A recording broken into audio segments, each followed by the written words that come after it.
I will say this would be my favorite movie if when they had gotten in her house, she was just really badly hurt and they all just freak out. Ah, what do we do? She was dead. Yeah, right. She's dead. Use the oil. Use the fucking oil. Our DNA is all over the place, man. We got to burn the house down. Elvin, you got to eat her.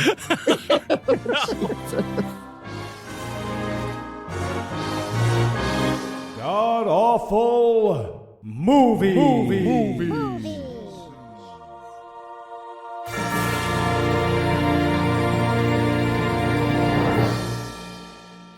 Welcome back to the GAMcast, where each week we sample another selection from Christian cinema because nobody's done an intervention yet. I'm your host, Noah Lugeons. Heath is off being a very special birthday boy this week, but sitting 900 miles to my northeast is my bad friend Eli Bosnick. Eli, how are you this fine afternoon, sir? I'm fantastic, Noah. Everything stayed very normal while you were away. Normal and chill. Believe you. And also joining us this week is grizzled veteran of guest masochism and also TV host, science promoter, and host of the Talk Nerdy podcast, Cara Santa Maria. Cara, welcome back. Mm-hmm. Yep. Oh, you can't tell me you didn't have fun with this movie. Oh, man. So tell us, Cara, what did you not have fun with this week? I can't even say the name of this. It's so bad. It's so bad. We should lock you saying the name of this movie behind a paywall. We could all blurred out in the unpaid version. The Patreons get the unedited version. Yeah. Yeah. So we watched, wait for it, the Buttercream Gang. Ugh. This is the, I think, 1992 story of what happens when a kid who's traumatized by the death of both of his parents just doesn't Jesus hard enough. So he joins the Sharks, or is it the Jets? Which one was white? Yeah. I think it was the Jets was white. And depends then on the movie because it's both of them. The answer is both. Yeah. Gotcha. Yeah, true. And then he gets Jesused back to his senses. That pretty much sums it up. Mm-hmm. And Eli, how bad was this movie? Well, if you love childhood movies about the good old days, but you'd like a constant reminder that the good old days are exclusively a fantasy that can be harbored by straight white cis men, you will love this movie. Well, I don't know that you will. So, okay, so is there anything that you'd like to nominate this one for being the best at being the worst at? Oh, best worst priest in a wet t-shirt. Right? Sure. Those were some nipples. Yes. And we've had a few. You have. Wow. All right. So I was going to go with best worst gang activities, right? Because the whole point of this movie is that like the one kid joins a gang and he starts doing bad gang stuff. But this movie is not going to do bad gang stuff, right? They're not going to show the kids smoking cigarettes and drinking and doing drugs and being violent or anything. So mostly what they do is break scrap glass, you know? Those are recyclable, Dan. Yes. It's recyclable. And I am going to go with best worst solution to bad behavior. You My don't friend, think this would work? You don't think this would? if you grew up with The Giving Tree and you were wondering what the fuck that author was thinking, he was thinking, man, I should do what the Buttercream Gang taught me to do. I don't think the timeline works out quite exactly right in that. But yes. All right. Well, some folks have been waiting for this for a long fucking time. I swear to you, we've been getting requests for this for like 9 goddamn years. So we're going to make them wait a little bit longer. But we'll be back in a minute with all the Norman Rockwell bullshit that is the Buttercream Gang. This episode is sponsored by BetterHelp. I'm telling you, Cara, it's just a simple donk. Stop saying it's a simple donk. There's no such thing as a simple donk. Hey, guys. What you doing? Eli wants to hit me in the head. You said you wanted to forget the movie. Yeah, not through head trauma. Well, then don't ask for help, Cara. Guys, if you're having a hard time moving through something that's bugging you, whether or not it's this movie, you should try therapy from BetterHelp. What's BetterHelp? BetterHelp is the world's largest online therapy platform, having served over 5 million people globally. I don't know, Noah. I hear finding a therapist is hard. How will I know if they can bite through a man's ribcage like a bar of white chocolate?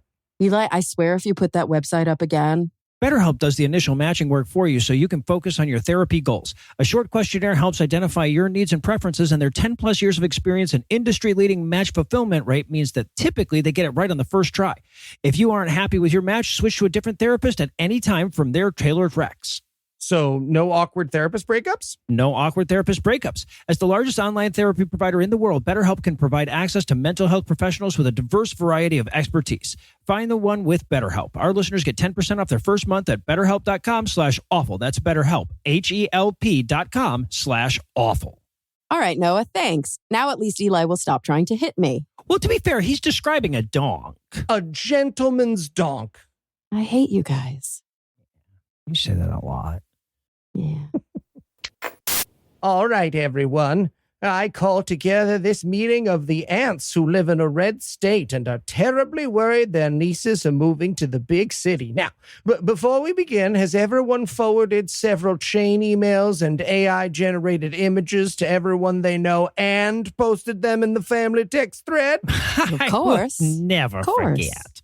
Good. Make sure you accompany it with a caption that says something like, praying for you all. Ooh, I love that. Now, as you all know, my nephew Jeremy will be spending this summer in the terribly dangerous city of Philadelphia. Oh my. Yes, a suburb nearby. So, of course, I went to the Christian bookstore to see if there were any moving pictures I could refer him to about the dangers of such a place. Well, you will not believe what I found.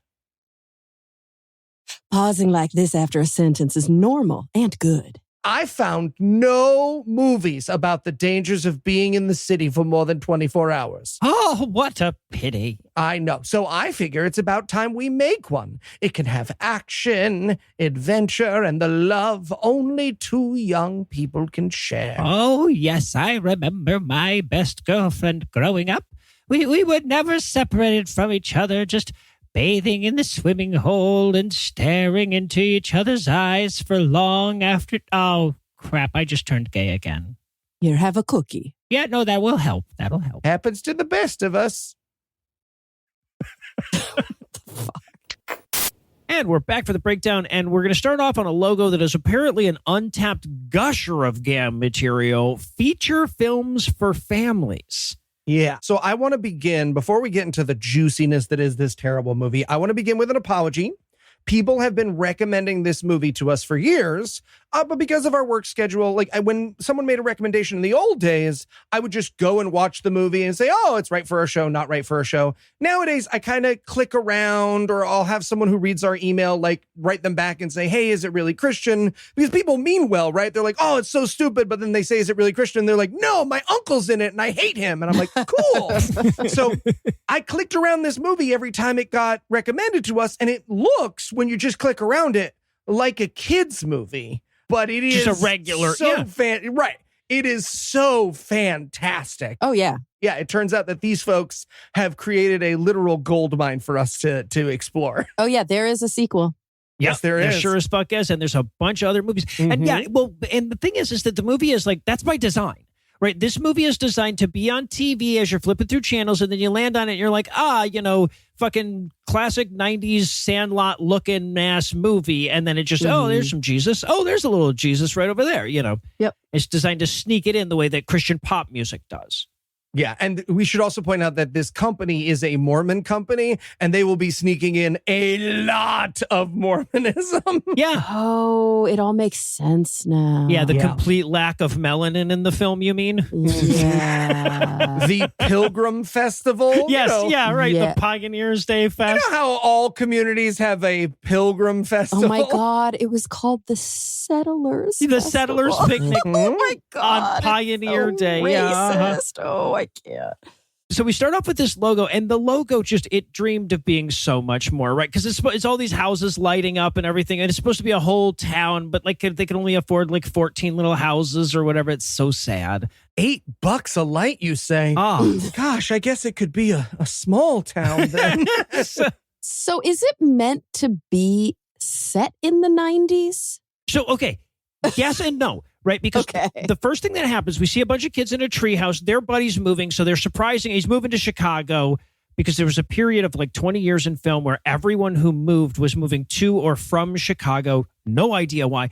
So they brought him Chicago-based sports memorabilia, right? So he'll fit in. One of the things they brought him was a Michael Jordan poster. Right. Right. So it is set in the 90s.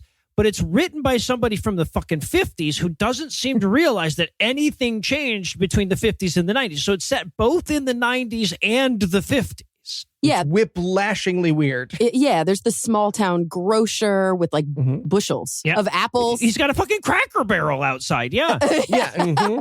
And like all the cars the cars are pretty cool in it. There's like a bunch of classic cars in it. Well, so, and I think there's like a third thing competing in terms of its antiquation or whatever. And that's the fact that it's Mormon, right? This was filmed in Utah, which is a land out of time to begin with, you know? I was wondering why it was so beautiful there. Oh, yeah. It's gorgeous. Mountains in the background and spaghetti with ketchup. So I grew up Mormon, never ate that in my life. Don't know what that is. That's pretty fucking gross. Yeah. Look, if you want funeral potatoes, you need some failed experiments. And I guess spaghetti with ketchup. So fun fact, my great-grandmother actually did cook spaghetti with ketchup. She would fry spaghetti and ketchup, and she was known as the worst cook in my family. Yes. And was forbidden. I think she was doing like a planned incompetence thing. Like one time they were like, all right, time to cook. And she was like, it's a fucking spaghetti again. And they were like, all right, you're off the hook. Never again. Yep. Yeah. So speaking of spaghetti with ketchup, we're going to meet 4 characters here. We're going to meet Pete, who is the kid who's moving to Chicago, and we're going to meet his buddies, Lenny, Scott, and Eldon, who are the other members of the Buttercream Gang. Can we describe them? Ooh, I I would love for someone to describe these people. If you can tell these white children apart, you should do NASA and identify new planets in the star chart. Exactly. You have Pete and 3 identical chubby white kids. I could tell 2 of them apart. I could tell Pete because of his receding hairline. Yes. Yeah.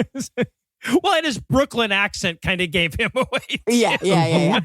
You can tell Scott with his like Dennis the Menace hair. And he's supposed to be the cute, like wholesome lead. And he's like a normal child, like sort of normal. His eyes are really close together. And then there are 2, as you mentioned, identically, shall I say, husky kids. Sure. But only one of them gets all the butt of all the fat jokes in the whole movie. And one of them is the fat kid, and the other kid is the exact same weight as him. If not a little bigger.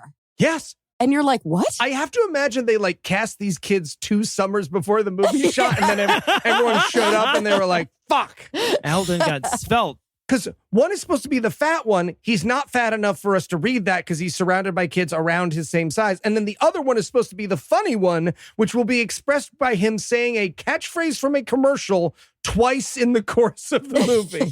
But the second time is worth it the entire movie. Oh, it really is. It is. It is absolutely. So we get them like sending him up, and he says, like, I guess he was the leader of the Buttercream Gang. So on his way out, he names Scott as his successor. Scott, the very Aryan-looking kid that Cara just described as a normal kid. So I don't know.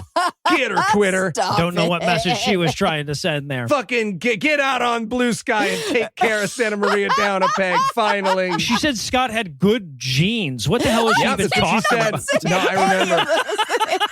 We cut it from the podcast, but she said unmixed is how she described him. Oh my God. I hate you guys so much.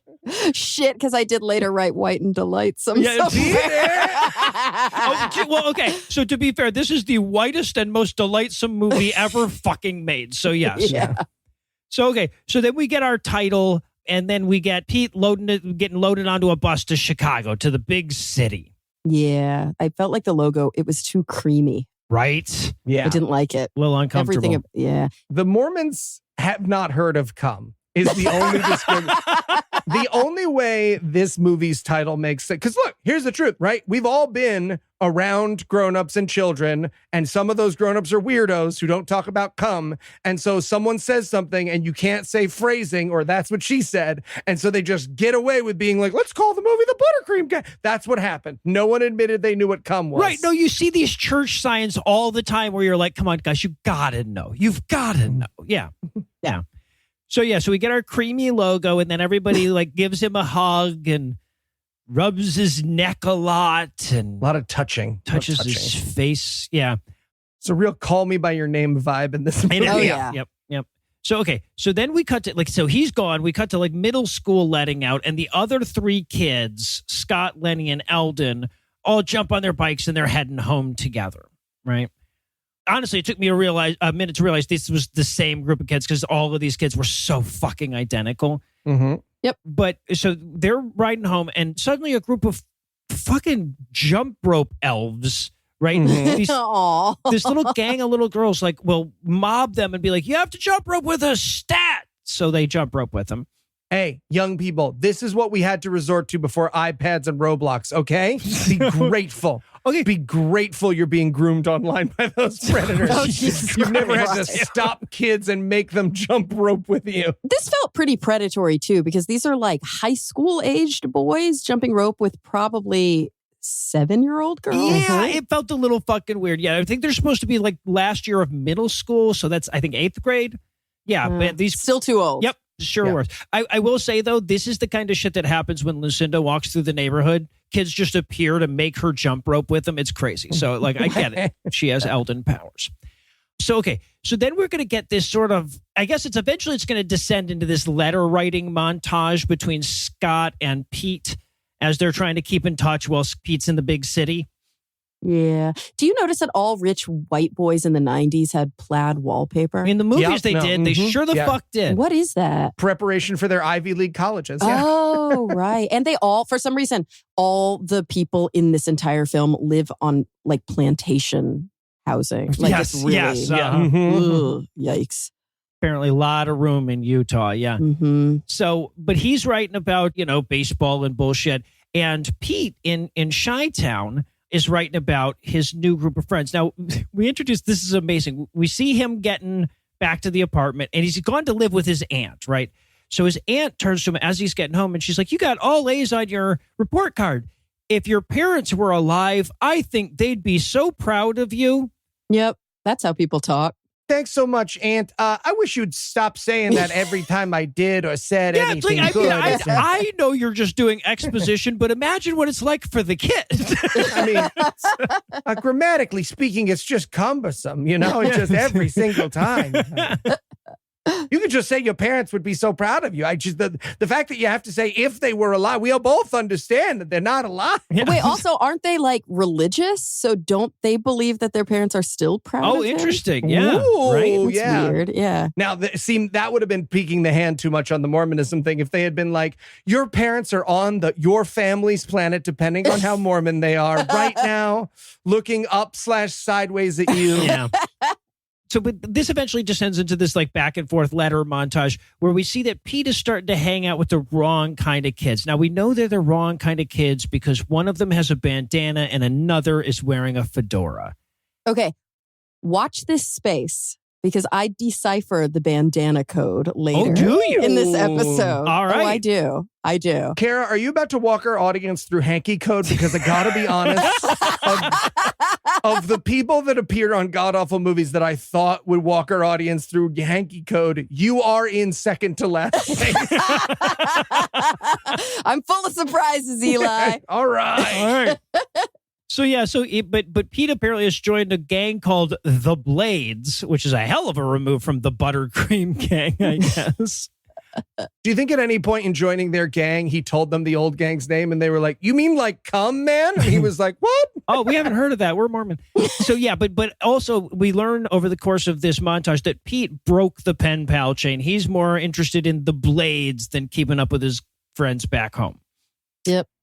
Those no good nicks. Yeah. So that night we get this amazing like Pete getting in trouble scene where it just starts. He's in an alleyway going, guys, where are you? Where'd everybody go? And then his friends show up having just robbed something, right? Yeah. Mm-hmm. And you can tell he's fallen in with the wrong crowd because he's wearing a leather jacket and a headband now. Yes. Well, obviously, yeah. Mhm. Yeah. Mm-hmm. So, but the cops show up right away. The cops in Chicago have a 1 second response time to robbery.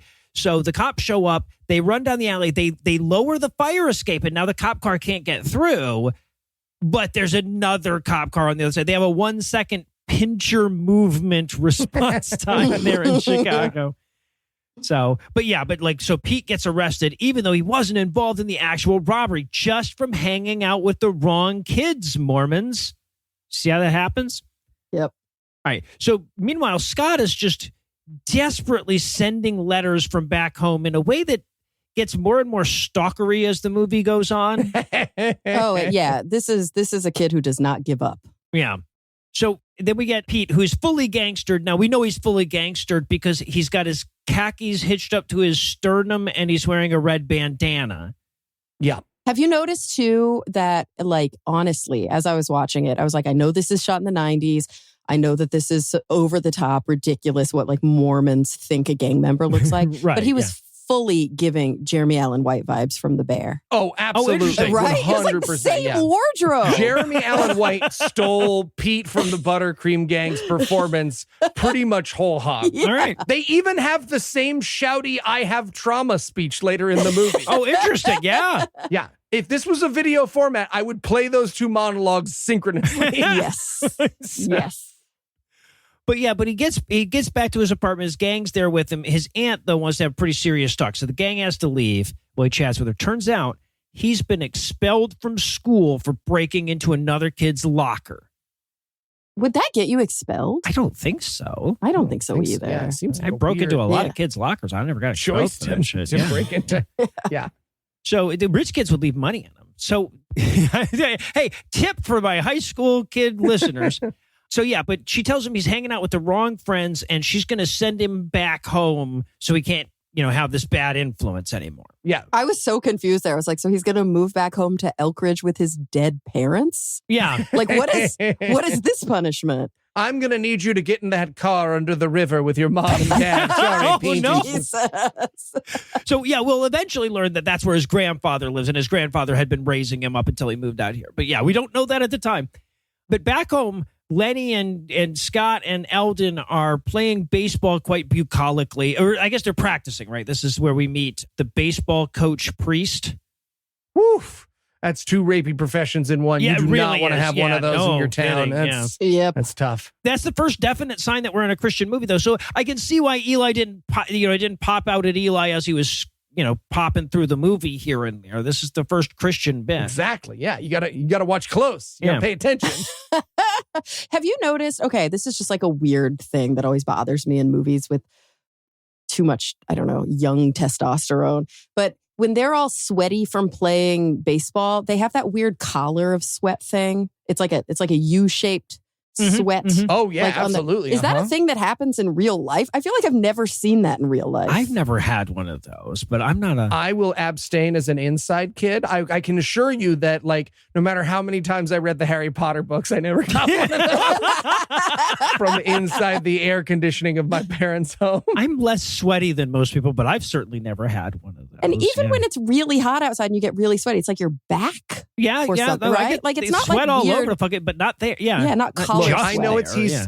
I know it's Heath's birthday, and I don't like to give him a hard time for taking his birthday off. I think we all want vacation. But if anyone could tell us about embarrassing sweat rings that form on children, I feel like Heath has a story where he's like, "Yeah, no, I was at the school dance, and my sweat ring tripped an old lady, and she yelled my first, real, and last name into the speakers before she died." So honestly, it is almost as cruel to do this movie without Heath as it was to do it with Cara. It genuinely was, yeah. Yeah. So okay, but we learn here that Scott's the ringer for the team, right? He's the heavy hitter. He hits a home run in practice, but we also learn that he can't really hit his home runs unless he's relaxed and feeling good about, he's got good vibes.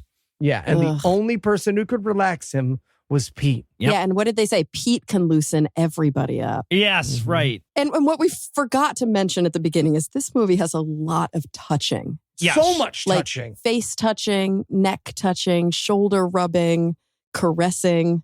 Ass smacking, like the priest Ass smacks smacking. the kid smacks Scott on the butt on his way around the Oh my baseball God. diamond here when he hits his home It's run. True. Also, so the priest has to be giving baseball advice to these kids. Now, clearly the actor doesn't know any baseball shit and the writer doesn't know any baseball shit. So he just keeps telling the kids, just wait for the ball. He does that over and over again, which is like, I'm sure you do have to wait for the ball, right? Obviously, that's when you want to swing, when the ball's there, but that's the only advice that he manages.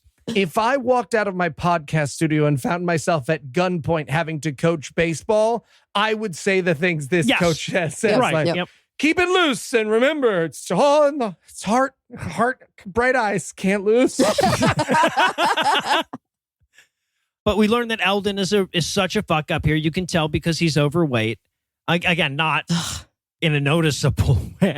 Yeah. Right. Only because they keep drawing attention to it. And he talks about eating a lot. Yeah. Right. Well, and they talk about him being fat a lot. That's how we know. Yeah. And also, by the way, I was so absurdly proud of this joke when I wrote it in my notes. He says, like, Scott can only hit home runs when he's relaxed. I said, the trick is to think about baseball. So fucking proud of that. So, yeah. But then the little girl that, like, grabbed him for jump roping earlier, she shows up. The old widow Jenkins has fallen down and needs their help. Yeah. So if we haven't been clear yet, the Buttercream Gang, they're like a good deeds gang. We're going to get their origin story later, but like that's what they do. They go around town doing good deeds. And one of those good deeds is apparently emergency medical help for the elderly. And Yes. I think that's their main job, Yeah. actually. Why the fuck would they not call 911? 1992, we had 911 by then. You know, Yeah. and even before that, we had like the operator and the police. That number was just written right there on the payphone. I've written approximately 10,000 times in my notes, this is why people voted for Trump.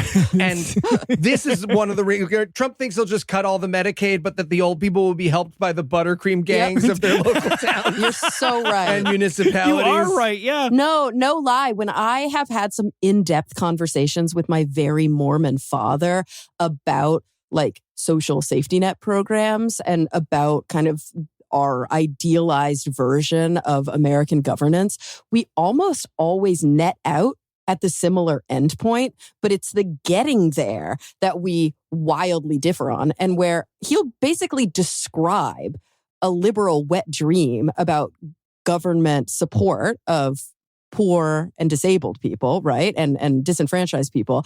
And I'll be like, right, that's what we want. And he's like, no, but the church. Like in our community, and I'm like, yeah, but everybody can't be Mormon. You have to exclude people or it's no fun. But what if there was a gay guy at the soup kitchen, honey? Yeah. Think. Like, what the fuck? Think, damn it. Yep. So they leave to go help the old widow Jenkins. They do not call the police. And not only that, but when the coach is like, hey guys, where are you going in the middle of practice? They're like, nowhere important.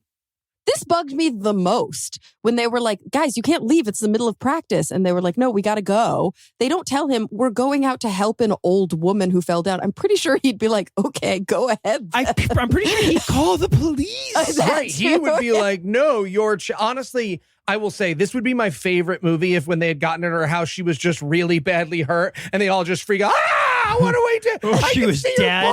Yeah, right. She's dead. Use the oil. Use the fucking oil.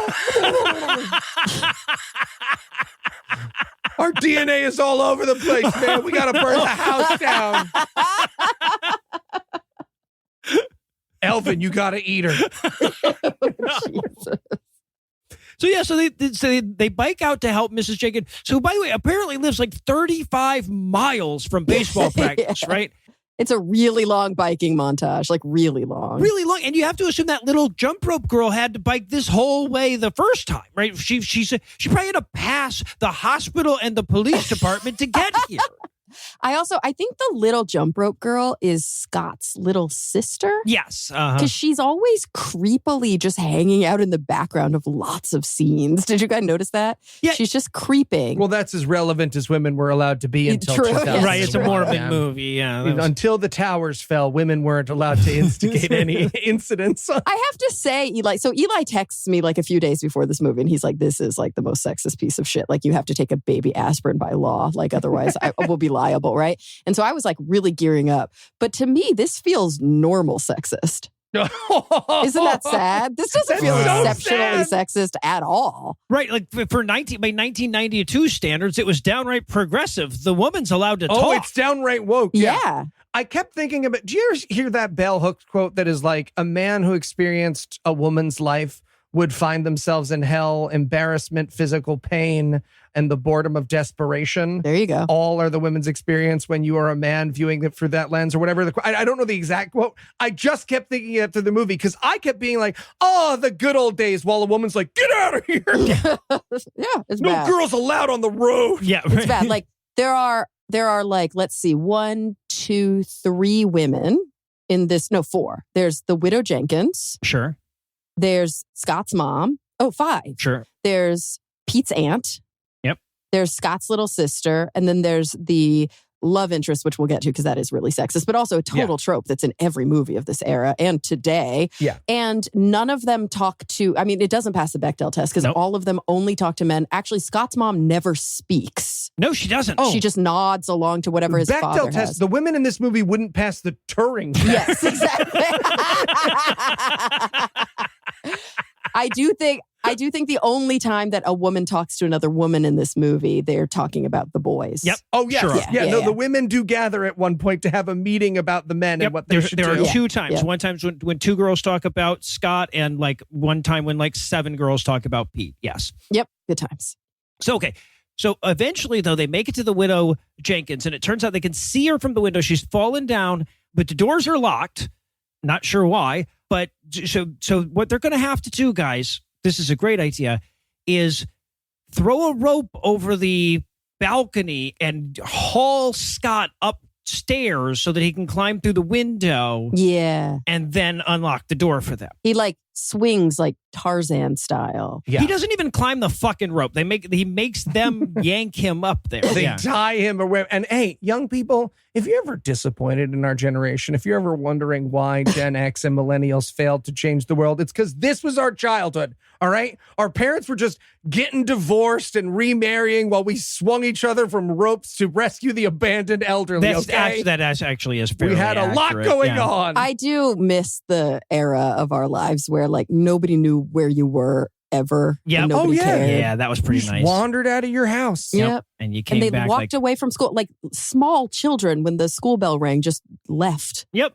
You know, Just walked off. you can't do that now. You know that? Like here in LA, you have to be on like an approved pickup list. It's Mhm. crazy. Yeah. Yeah. So they get in to help the widow Jenkins. And apparently they like, as they're doing this, they're like, oh, this is a standard operation. We've done this a dozen times before. Oh, yeah. Time to, He crawls through the window, right? yeah. Yeah. Mhm. Did you notice that her house is full of red carpet? Oh, I did didn't. notice that. Wow. Also, note for the widow Jenkins, if you fall down all the time and have to be rescued by children, stop locking your doors. That's what I'm saying. Yes, leave the you're Make in it easier fucking on Utah. But and then so they get her upright and they're like, can we help you with anything else? And I'm like, wait, maybe you could get her a fucking med alert bracelet or something, Mm-hmm. But then she's like, and this got me a little suspicious. She's like, well, while you're here, I could use a few things from the store. And I'm like, this is her con. Yeah. Oh, yeah. She just lays down when she needs DoorDash because they didn't have DoorDash in the 1990s. She just lays down, hopes a kid will notice and come in to help her. And then she'll be like, oh, well, you're here anyway. How about some free labor? Well, now I'm super curious. How did that little girl know that she fell down? Right. She's on an They're on a upstairs. rotating shift schedule. Everyone has to check on the widow Jenkins at noon, Gotcha. 4 and 8 p.m. Gotcha. But we should also point out that, like, because the widow Jenkins will come back again and again. They're helping the widow Jenkins quite a bit in this movie. And, like, the character of the widow Jenkins should be this, like, poor lady, right? But this mansion that they're breaking into has got this balcony upstairs. This is this gorgeous fucking like Cara said, It's she another lives on a plantation plantation. home, yeah. Right, it's a plantation home. If the old widow Jenkins is doing so poorly, how about she sell that fucking house and buy something a little more reasonable for a woman her age with a little just living alone? Yeah, get a little live and help. If I can't have a third ballroom for children to rescue me out of, there's no point in living. No illusions. So now it's time for them to go to the grocery store. We have to meet Mr. Graff, the grocer, right? Yeah. And he's going to fill us in on the lore of the Buttercreamers. This is also more Mormon lore, right? He tells us that the Buttercreamers got their start after a bunch of men died in a raid. Yep. Oh, God. Engine Right, raid. which is how the Mormons refer to them getting in trouble for the murdering they were doing in the area. Yeah. Yeah, but Mr. Graff's great grandfather was one of the first generation of Buttercreamers. Oh, God, stop saying it. And Mr. Graff, he looks 70. So that's 45 in 1992 years, Oh, yeah. which means they're probably like Gen 5, Gen 6 buttercreamers. Oh, yeah. Fucking nuts, man. It's tradition stuck. But yeah, apparently it all started after an engine raid, killed a bunch of guys, and then they needed they sent the young boys out to churn the widow's butter for them. If you know what I mean. And that's how they became the Buttercreamers. Oh, God. I wrote that too, Eli. I wrote, gotta churn the widow's butter. Otherwise, they get all backed up.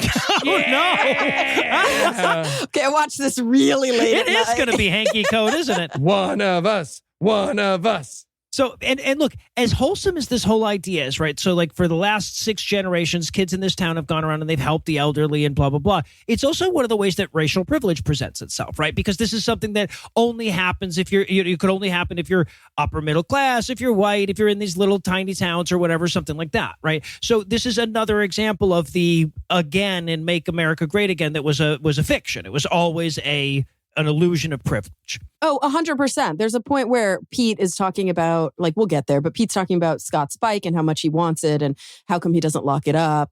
And he's like, what do you mean? And he's like, well, you couldn't do that in Chicago. Somebody would steal it.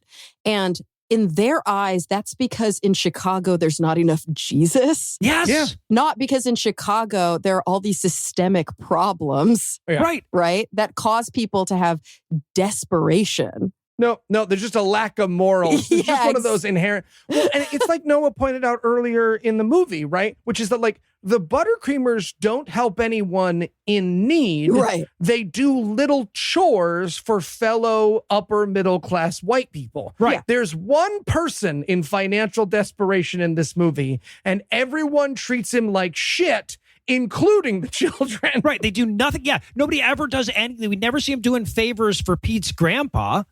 Yep. Right. Who everybody agrees is destitute. Yeah. So they get the groceries. They take him to Miss Old Widow Jenkins. And now Scott has a paper route. So he's got to go do his paper route. Okay. This makes me so mad. And I feel like we didn't talk about this enough in the notes here. Scott is delivering papers daily at what looks like 4 or 5 p.m. Yes. It's a different time. Cara, in 1992, you didn't need the news until you got home from your hard day of work. Oh, guys, I'm gonna old guy at you a bit. That would be the afternoon edition.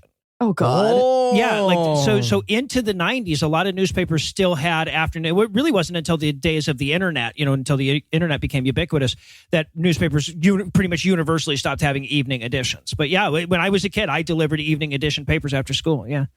Wow. People read the paper twice a day. Yes, twice a day. Well, because so we didn't have intense. 24-hour news back then. Yeah. And, so the evening news or whatever, but that's half an hour format. So yeah, that was the only real way to get the news.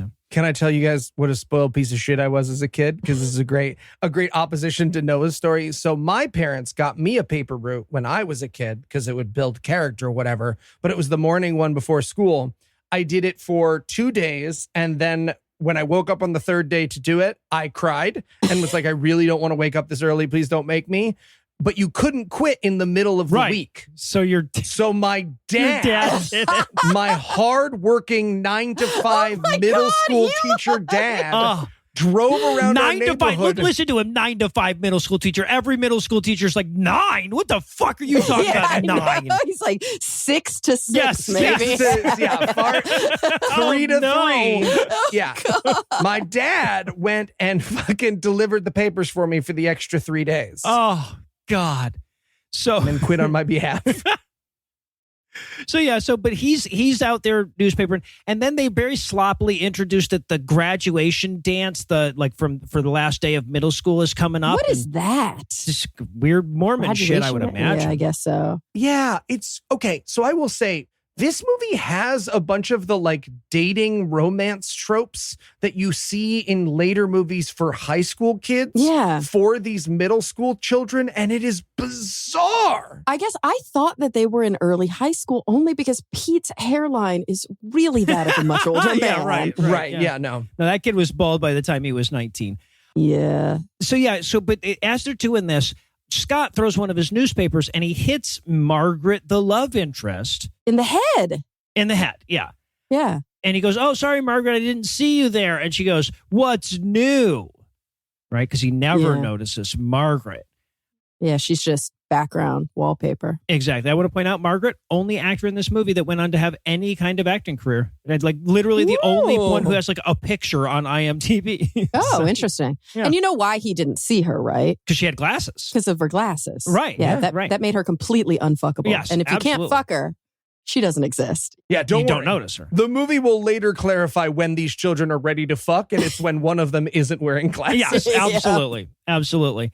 So he gets home to dad. The family prays to remind us that this is, in fact, a Christian movie. Totally counts. Christian movie, yeah. I don't like that he put his hat on the table.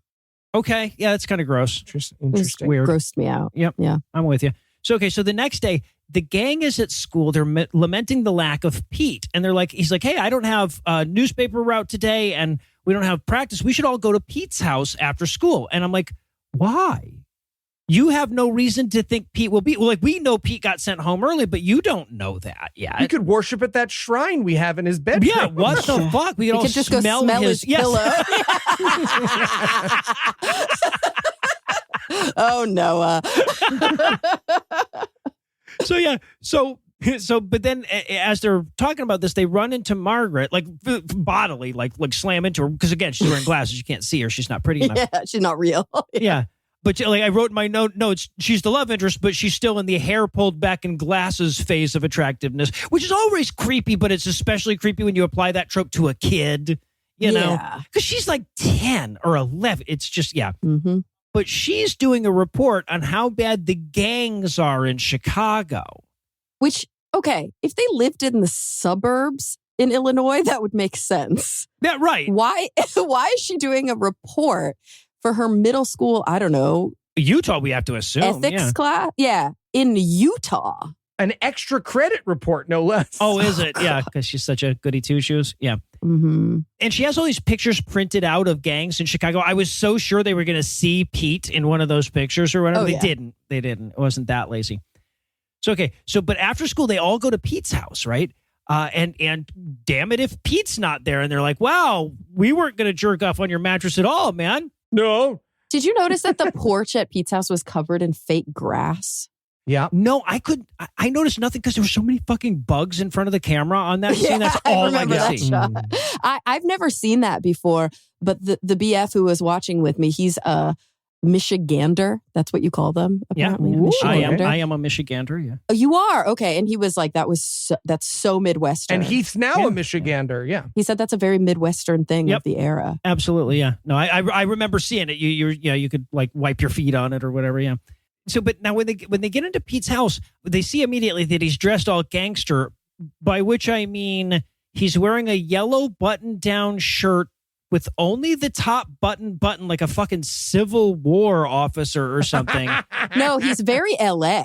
Oh, is he? Is he? Yeah. It's a very LA look. Okay. I'm kind of not mad at it. Ooh, all right. Yeah. All right. Does this come back around? Is this how we're going to see you dressed next time we see you Fuck again? yeah. The karate headband and a single button on your Yeah, button on your down fucking yellow. bowling Yeah, with my shirt. long shorts and my tall socks. Yeah, Yep, exactly. yep. Right. So he's like, hey, guys, I'm so glad to see you. Well, let's go out. I'll get you guys treats. Now, we haven't mentioned this I yet. can't with the treats. What they Ugh. keep referring to treats. Like this movie was written by a dog, right? They're like, let's go out for treats. Treats. You're You guys human. want to go outside? Yeah. We go for a walk? So Oh, they God. go to the grocery store, and Pete, who is now thoroughly citified, is stealing from old Mr. Graff. He's shoplifting. Ooh. Very obviously. Very obviously. Yeah. He didn't learn to steal good. No, he does it by screaming, I am stealing right now Yeah. at the top of his lungs. Right. So they go outside. He gets away with it. They go outside, and Pete's like, here, guys, have some stolen goods. He doesn't tell them they're stolen, right? They think he's bought them. And then he's like, hey, guys, we should go down to the swimming hole and have fun because we're kids. And they're like, no, we have to do unpaid labor for old Mrs. Jenkins, who has a very large house and probably has a substantial amount of savings where she could probably just hire somebody to do this shit. If we don't mow her lawn on time, she's going to chuck herself down the stairs again, Pete. You know how she gets. But Pete doesn't want to go help old Mrs. Jenkins. He's going to go have fun instead. So he lies to him and tells him he's late for something. And I guess that means Pete's got a set of tracks to cross. So we're going to take a quick break, but we'll be back in a minute with even more of the Buttercream Gang. Yeah, let me call you right back. I'm just tossing some clothes in the dryer. Oh, my God. Oh, thank God. Oh, it took you long enough. Eli, Noah, what are you guys doing in my dryer? Working out, of course. Yeah. You're working out inside my dryer. Well, we were working out. Then we were trying to escape. Yeah. God, who leaves their wet clothes in the wash for an hour? It's a small building. Selfish. Okay, but that still doesn't answer why you guys were using my dryer for a workout. Have you ever been in one of these things? It's like a sauna and an aerobic exercise. Well, and plus weightlifting if we get in there together. it's true. Guys, whatever workout you do needs to be sustainable. You should try Fitbod. What's Fitbod? Fitbod customizes every workout and adapts as you improve to avoid boredom and plateaus on your journey. That sounds great, but have you actually tried it? I have. I signed up for Fitbod when they became a sponsor. I love how I can get a workout in whether I'm in an empty hotel room or a fully stocked gym. That's why I, Noah Lugeons, personally endorse Fitbod. Plus, you can make sure you're doing everything right with Fitbod's more than 1,000 demonstration videos. All right, you two. I'm sold. Where do I sign up? Level up your workout. Join Fitbod today to get your personalized workout plan. Get 25% off your subscription or try the app free for 7 days at fitbod.me/GAM. That's FITBOD.me/GAM. All right, Cara, thanks. But Noah, if you knew about Fitbod, why were you in the dryer? Believe it or not, that's what it recommended. Yeah, me too. I do not believe it. Hey, guys, you ready to sign up for baseball? We sure are, aren't you, sport? Yeah, Dad. All right, well, I'm Pastor Mickelson. Oh, you're the baseball coach and the pastor? Well, what's the matter, Dad? Oh, nothing. Just, hey, Billy, I taught you about stranger danger, right? Dad, you're embarrassing me. Yeah. No, I'm the pastor, the baseball coach, and also, I'm the leader of the local Boy Scout troop. Come on, the odds are so bad now. Odds of what? Dad, please. Odds of my kid not having the best summer ever. Oh, well, that's just fantastic to hear. Hooray! Now, why don't I tell you about my time as a Republican senator while we walk around the field? Oh, come on. And we're back for more of this shit. And we're going to rejoin the action with Scott lamenting to Lenny and Eldon that Pete just isn't buttercream material anymore. Yeah, he's worried that he's lost his buttercream spirit. Yes, Gross. exactly. So they're like, Lenny and Eldon are like, what the fuck are you talking about, man? He gets so many more treats for us now, right? And he's like, well, right, but where's he getting the money for that when his grandpa, who we don't help in any way, is so poor? And hey, why isn't he in school? Mm. And I wrote in my notes, Scott's a bit of a fucking narc, isn't he? Why don't you? Oh, yeah. He's got a good thing going. Why don't you fuck off? That'll be a theme. That will be a yes, theme. right. Meanwhile, okay, so we cut to the fucking pitchfork mob of jump rope kids. They're playing a game of kick the can under enormous amounts of peer pressure. Yep, kick the bucket. This is why we had an opioid crisis, everybody. No, doctors didn't tell people how it did. No, the alternative was kick the bucket under peer pressure. Yep. And I No, was you're like, right. I would love to grind up some Vicodin and snort it. Guy who I've never met before. Yes, please. Makes a lot of sense. But what's happening here is Scott is going to see Margaret because she knows all about Chicago gang life. And he wants to know, what's happened to Pete. Was that your Midwestern accent coming out there? Yeah, it was. It was Chicago. I almost Chicago. Yeah. Chicago gang life. Yeah, exactly. Love it. But, he's like, hey, I really enjoyed your gang report about Chicago the other day. I was wondering if I could borrow it. And then she gives him I don't think you really like me for my gang reports test. Yeah. She's like, oh, yeah, what were my 3 main bullet points? He's like, oh, fuck you. Okay, you know I what? don't have to read. I'm just asking you for emotional and psychological labor. God. Yeah, he literally asked her if he could read her report, and she's like, it's at school. And then he's like, I'll wait. Yeah. Cool, Fucking yeah. She's asshole. like, fucking what? Chop, chop. And he's at her house. Yes. He goes to her house and is like, I'll just sit here with your sister. Yeah, when she says you have to walk with me if you want the report, I wrote in my notes, male loneliness epidemic. So they walk to the school to get the report. We cut to, it's that evening now. It's pouring down rain, and Scott's dad comes home. He comes across him reading Margaret's report on the porch, right? Mm-hmm. So they're going to have a heart-to-heart about what's going on with Pete. There's a moment here where Dad says, yeah, I heard Pete turned some heads with the way he was dressed in town. And I'm like, what the fuck kind of town is gossiping about the way a 12-year-old was dressed in town? What the fuck is wrong with you people? It's a Mormon town. Yeah. I guess, yeah. Yeah, and Dad's advice, by the way, is, well, look, if you think Pete stole, you should have narked on him way before now. You got to narc right away, son. Yeah, that stolen pie was really burning a hole in his pocket. Like Clearly, all of the other kids had eaten their treats, but not Scott. He's just carrying it around like guiltily, a pet. Yeah, like the beating heart under the floorboard. Yes, exactly. Right. Also, I love that Dad says here, he says, well, also, real gangs are real dangerous. And I wrote, I want that on a t-shirt. Oh, yeah. Well, but also consider the conflicting advice that he gets right here, right? So Dad's like, you should narc on him for sure, but you should also confront him about it and tell him that you're going to narc about it. But also he's dangerous. Yes, but they're very dangerous. So when you do, protect your gut and your throat.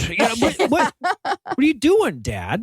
All right, I want to talk about one insane moment happens at the end of the scene here. So the men are like, all right, son, let's go get some dinner, right? And they walk out of the scene. And then the sister runs onto camera and reads Scott's scraps, which is all the letters women were allowed in the 90s. Yeah. It's fucking nuts. Everything about this scene is weird because, also, he went to Margaret's house, made her get her report from school, give it to him, is sitting on the porch in the windy rain reading it, and then just gets up and leaves it on the table. Doesn't even put a fucking rock on it or anything. What an asshole. It belonged to a lady person. No problem. Yeah. It's prick. But the weird sister sneaking in and soaking up the leftover scene or whatever is going to happen quite a bit, right? Oh yeah. She's she's like one of the kids that Morpheus and John Wick employs. She's like that, I don't know what that means. Okay, well, everyone but you does, Cara. So, wow.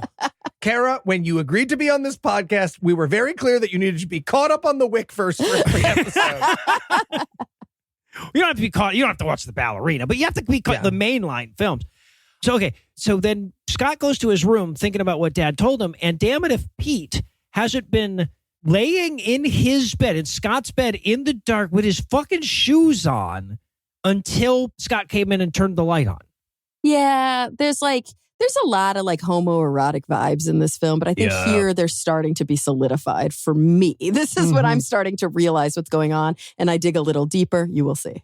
Yeah, yes. And to be fair, Pete is just going to be like, hey, thanks for letting me steal, blah, blah, blah. But that means Pete's plan was to somehow sneak past all of Scott's family, lie on his bed in the dark, and wait there for at least the length of the conversation of Scott and his dad and the time it took Scott to read the report on the porch. Well, and dinner. eat dinner. Right? Because he brought him in for dinner after that. Yeah. Right. So he's probably been there for 3.5 hours going I wish there was enough light to read at least something. And he could have just walked into the kitchen. He's supposed to be this kid's best friend. Right. You could have just knocked on the door and said, hey, is Scott home? Yeah. Right. Also, I'm really poor. Can I eat some dinner? I have some dinner? Yeah, right. Yeah. Show up around dinner. But he's like, hey, thanks for not narking on me about the stolen Hostess pies or whatever. I'll change and I'll go and I'll apologize to Mr. Graff and I'll never do it again. Mm-hmm. And then he imitates some commercials because apparently that's his bit. He imitates commercials. This is why all the elder millennials are bi, okay, young people? Yep. If you had a choice between trying gay stuff and acting out commercials for your friends, you would be bi too, okay? We had no choice. All right, makes sense. Society made us this way. But the little sister, we see her once again, she soaks up the leftover scene here, right? She walks by and hears all of this. So the next scene is their first real flub on the Bechdel test here, right? Where the little sister goes to Margaret for advice about Pete, right? Because Margaret is the other named female character. Yeah. You say other named, but the little girl doesn't have a No, name. you're right. You're right. Yeah, Everybody else is man's something, right? Like every Yeah, other the aunt, female the character has a wife. fucking, an apostrophe before her. Widow fucking, Jenkins. yeah, well, Oh, right. yeah. Even old lady Jenkins, we're going to refer to by her dead husband the whole time, aren't we? She's also Oh my just God. Mrs. Jenkins, but yeah. Yeah, they might as well just be like of Stephen. Yes. It's so fucked. It's like the Begat Bible. Stephen, Yeah, begat- right, yeah. yeah. So, but little sis says, hey, I think Pete's doing some bad stuff.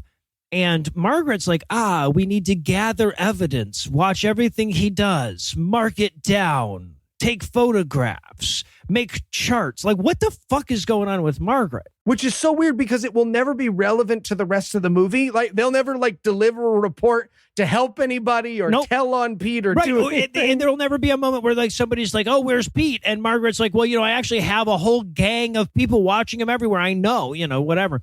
And the little sister, she goes, well, why would we do that? And Margaret's entire answer is buttercreamers can't do everything.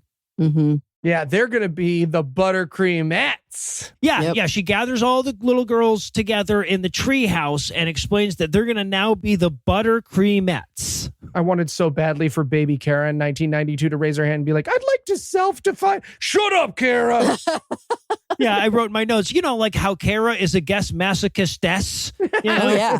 Jesus. Thanks for that. fucking Yeah. Christ. Yeah. God, all the episodes with you, we don't ever tell you, but all the episodes with you are GodAwfulMovies. We just throw in. So they enacted that plan. Then we see Pete. He's gathering people for his new bad guy gang, the anti-buttercreamers, if you will. Oh, it's like the gayest meet cute Oh, yeah. when he meets these guys. Yeah. He's just hanging out his school, lets out. He sees one kid shove another kid, and he's like, there's my muscle. Yeah. I can't help but notice you guys are not using your words appropriately. Care to join me for some shenanigans? Yeah. He's like, well, I don't know. Do you have a hideout? He goes, do I have a hideout? Or is this a gang or is this a fucking gang? Look, abandoned barn. Boom. Hideout. Is this when the song happens? Yeah. No, the terrible I think it's the first Jesus time we song. get Yeah, the we get the same song. song twice, which is fucking awful. Yeah. Oh, it's so painful to listen to. Yeah. And so the whole montage is we see buttercreamers doing very wholesome things and good things, but Pete and his new friends doing bad kid things. But for some Right. reason, part of that bad kid things is like swimming in the river together shirtless. Yes. Well, that's what's so funny, right? Because like Noah mentioned at the beginning, right? They don't actually have the guts to show the bad kids doing bad things. So the good kids are doing free chores for people and the bad kids are having a childhood. Yeah. Yes. Right. Well, there is one moment where like the bad kids go up to the playground and there's a couple of little girls on the seesaw and they just pick them up and toss them off the seesaw and they take that seesaw That's amazing. because they're badass 14-year-old gang members who want a seesaw, but like a badass. Yeah. I want to point out there was a free seesaw sitting right next to him. They didn't even buy. There's like a second one right there with nobody on it. So the little They kids wanted could have just. that seesaw. But the little kids could have just taken the other one. They Oh, they were sad after that and injured probably. I'm sure. Well, Yeah. yeah, there's that. They're also going around town with a spray can. And at one point, I'm pretty sure that Pete tags the word black. Yes, that's what I wrote. He just wrote the word black. Okay, so here's the terrifying thing. As near as I can tell from the discourse online about this movie, the name of his gang is the Blacks.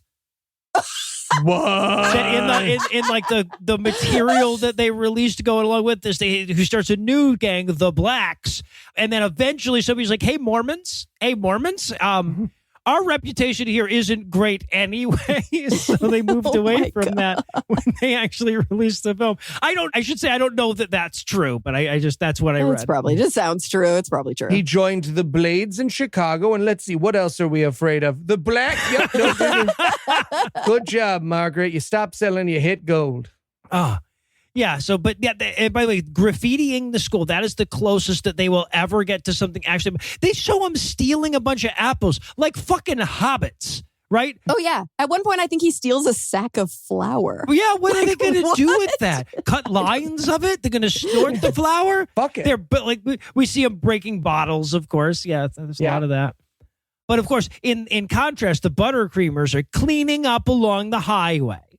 Like a bunch of fucking nerds. Weirdos. Fucking weird. And again, like just all of this idealized, like children doing good deeds. These are all things that need to be systemized. It's bad for you to wait for a gang of kind children to do these things. You need to ban, because it's like talking to Cara's dad. We just need one more step to your morality, which is where we make those things official and pay people a living wage to do them. Right, because otherwise, if these kids didn't do these good deeds, this town would just be overrun with garbage and there'd be dead widows everywhere. With garbage and dead old and ladies. The old ladies would be dead and stinking the place up. Yeah. No, exactly. It'd be horrible. So, and also some of it is just jobs, right? Like, so that we see the bad kids stealing the apples, and then we see the good kids helping out and picking the apples at the orchard and giving them to the, but that's just a job. That's just a person's job that somebody should get paid for. Mm-hmm. Yep. So that montage closes off with Scott, Lenny, and Eldon in the treehouse chatting about how incorrigible Pete has become. He's just not showing up to clean the highway and do free chores. Yep. And if he's not going to do that, damn it, he can't be in the Buttercream Gang. Yes, exactly. So now Scott is resistant, right? Scott wants to forgive Pete, but Eldon and Lenny put their foots down, right? Just about that time, Margaret shows up with a progress report on like trailing Pete, and they sexism at her for a while. Yeah, she shows up and she's like, I have ideas. And one of the kids literally goes, I'll tell you when you can talk. Mm-hmm. Yep. Ugh. They have a interruption horn that they use on her. Oh, yeah. Yep.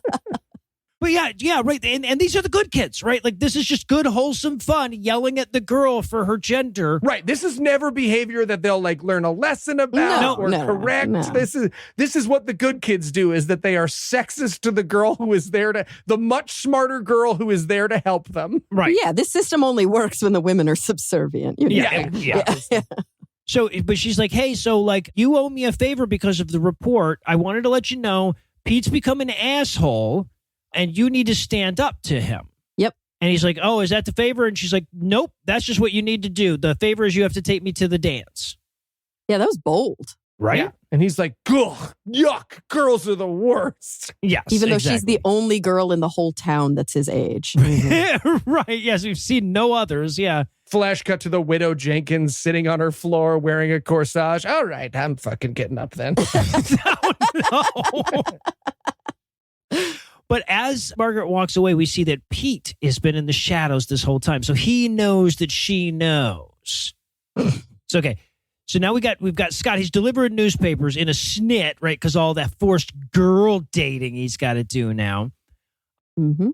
But as he's doing it, he sees Pete and his two thugs harassing Margaret. Okay. Maybe it's just because I've watched too many horrible modern movies that use sexual violence and gendered violence as a plot point. Mm-hmm. But did you guys like have like a, oh no, they're going to do something bad to Margaret? Yeah, I mean, I thought it was going to get worse than tugging her ponytail, which is as far as they're going to go in this film. And I appreciate that. It's like the movie turned to me and was like, hey man, you should stop watching everything you get sent by the Directors Guild. And I was like, yeah, no, that's fair. We're a kids movie. Yeah, I know you're a kids movie. I'm sorry. Your morals seem kind of fucked up, but I wasn't really sure what would be a cool and not cool way to bully the good girl. But see, this just reinforces what I was saying, Eli. I was like, this is normal sexist. Right. Like, we're so fucking like exposed to this that, we expect it. It's terrible. Yeah. So, of course, Scott rides to her rescue. Yeah, but then he's mean to her. Yeah, right. Like he saves her and he goes, bye, Margaret. Like, get the fuck out of here. Walk away, you fucking idiot. Go. Yeah. I'm here only in your relationship to violent men, Margaret, not as a friend, and I don't see you as a human being. Yeah, right. But yeah, him and Pete have it out. You know, they talk about like how he's become a real asshole. And he tells him, hey, man, you know, you're not a buttercreamer anymore. And Pete's like, did you fucking hear what you just said? I'm not a fucking, but yeah, I don't want to be a fucking buttercreamer anymore. Jesus Christ, man. This back and forth is so infuriating. At one point, he's like, man, I'm just having fun. Lay off. And Scott's like, maybe you should look up the word fun in the dictionary. And then Pete has this great retort. He goes, yeah, well, who cares about that? And I'm I'm like, was this written by AI? They didn't write me a third line for this interaction. Fuck you. Yeah, right. Yeah. What? Well, it's where you have to land when you can't just say fuck you. But also, like, even within their own stupid fucking movie, it's a manifestation of class privilege, right? Because he's like, you keep taking everything that you want. And Pete is like, well, yeah, but you already just have all the shit that you want. Yeah. Right? He's like, yeah, I'm stealing fucking treats, but you can buy them because your fucking family's rich. My parents are dead, so I can't. So you and I have the same amount of fucking shit at the end of the day. Well, and that's the thing, that they keep seeing the point and going right by it, because spoiler alert, later on when they're trying to turn him, they just kill him with kindness and give him free shit so that he can't steal, right? You can't steal if I just give it to you. And then he's like mad. He's like, "Ooh, I'm not evil anymore." And it's like, yeah, you don't have to be. Right. That's the point. Oh no, a series of microloans reduce crime significantly more than police presence. Yeah, right. Yeah. Explodes into a white cloud of virtue. So delightsome. So, okay. So then, but Scott shows up. No, we get Scott showing up at Margaret's place all spiffed up in his little tie and his fucking candy striper shirt. I don't know what's going on here. Fully looks like a missionary, and I did not even realize yet that this was like a Mormon movie. Oh, yeah. No, you're right. It does, yeah. But Mom comes out and she's like, well, if she's not going to fuck you, I am. I'll tell you that much. Oh, Scott, I would ride that all day, every day. Why don't you come sit real close to me on this swing? And again, it's just so weird because it's a scene that we might see in like a high school movie now, right? The boy picks the girl up for the dance, but they're so young. They're such too children. Young. So This is not weird. American Pie. It's real toddlers and tiaras vibes going on. Yeah. Which is added to by the fact that Margaret's about to come out and be pretty for the first time. Yeah, she took off her glasses and now she is horny. Pretty people don't have glasses. She took off her glasses and she's dressed like a cupcake at a baby shower. Oh, she looks exactly like the girl in Napoleon Dynamite. You know? Oh, God, she does. Yeah. I like your sleeves. Yeah. Yeah, and then they have the corsage moment, and he's embarrassed because he does not have pin corsages on because that's gay. It's such a perfect captivation of male privilege. This is what the movie chose to do. She's like, well, aren't you going to pin a corsage on me? And he's like, I don't know how. And then the other woman swoops in and she's like, fuck, Margaret, you're such a nag. Pin a flower on him yourself. Yes. And also, she does say, I like it, it's pretty or something. And he goes, my mom bought it. My mom got it. I don't care. It's like, I don't fucking care. I don't know how to load the dishwasher, and I don't think orgasms are real when you have them. Male loneliness epidemic. Blue balls. I have blue balls right now. Someone buttercream me. Oh, Jesus. So, okay, so they walk to the dance together because apparently Mom had better shit to do than drive them. I'm like, hey, you know what? The last time your daughter walked through this town, she was accosted by a gang. I just want to point that out. Oh, yeah. But they're walking through town and they have this, like, she's like, you don't even really want to take me to the dance, do you? And he's like, well, now that I saw how pretty you are without your glasses on, yeah. Yeah, when he said that, I wrote in my notes, ducks as Cara throws her laptop from California at my head. Yeah, right. And Noah wrote, finally, a guy who will judge me by my appearance. Yes. And I wrote, I hate this movie, you guys. It's only halfway through. Oh, that's all her notes for this scene. Yeah, so we'll move on. So then we're at the dance, tearing it up like the white kids do. And look, I don't want to make fun of these kids dancing, not because they're kids, but because they're better than I am at dancing. So I'm not going to, but feel free. It's really fucking bad. This was very accurate to 1992 dances. Let me tell you, I remember. Except the music, right? Well, yeah, of course. They're all dancing to like fucking pop tunes from the 40s or whatever. Right. But standing around the dance floor in a circle, afraid of the other gender, big part of growing up. Huge part. Sure. So then we get the slow dance. The DJ slows things down for a bit. Why was the DJ British? I don't fucking know, but yeah. No small parts, only small actors. That's why. Oh, there you go. He's been dying for a chance to use that British accent. I thought maybe that was the only international flair that they were willing to, exotic foreigner. Yeah. No, somebody says, this movie really could be a little more ethnic. And they were like, say no more. Best I can do is Eli doing an impersonation of Marsh outside his window at 4 a.m. but this, they do a slow song. So Margaret drags Scott out to dance with her, and then Lenny and Eldon take the next two girls in line, I guess, right? Gross. Like they're going to do-si-do here or whatever. Pete, meanwhile, him and his gang are hiding behind the dance, planning some mischief with a firecracker. What a gang going to a school dance. Yeah. They throw a firecracker at Margaret and it lands under her foot. And if this movie were accurate, it would have seriously hurt her, and we would have gotten a flash cut to a judge saying there's no reason to ruin a young man's life over one mistake. Oh, God, yeah. That was like, I died when I read that you wrote that. Eli. I was like, oh, fuck me. Yeah, no, but, right, because the way they play this is that the firecracker explodes directly on her foot.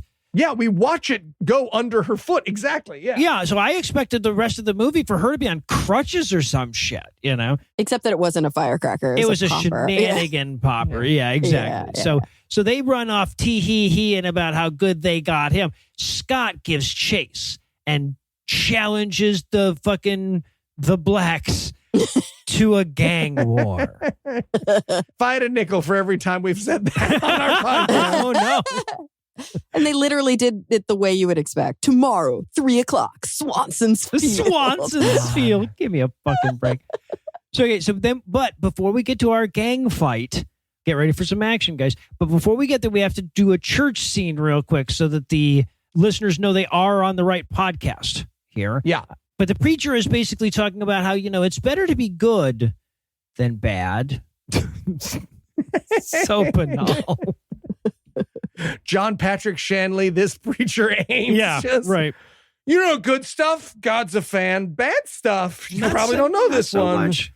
Not so much. I'm the basketball coach. Did you guys notice the number of times the pastor says the word loads in the Yes. He's like, are you carrying the loads of those around you? Dude, come on. of the buttercreamers? He says loads like a man in a movie called The Buttercream. Yes, right, exactly. right. It's Yeah, not exactly. good.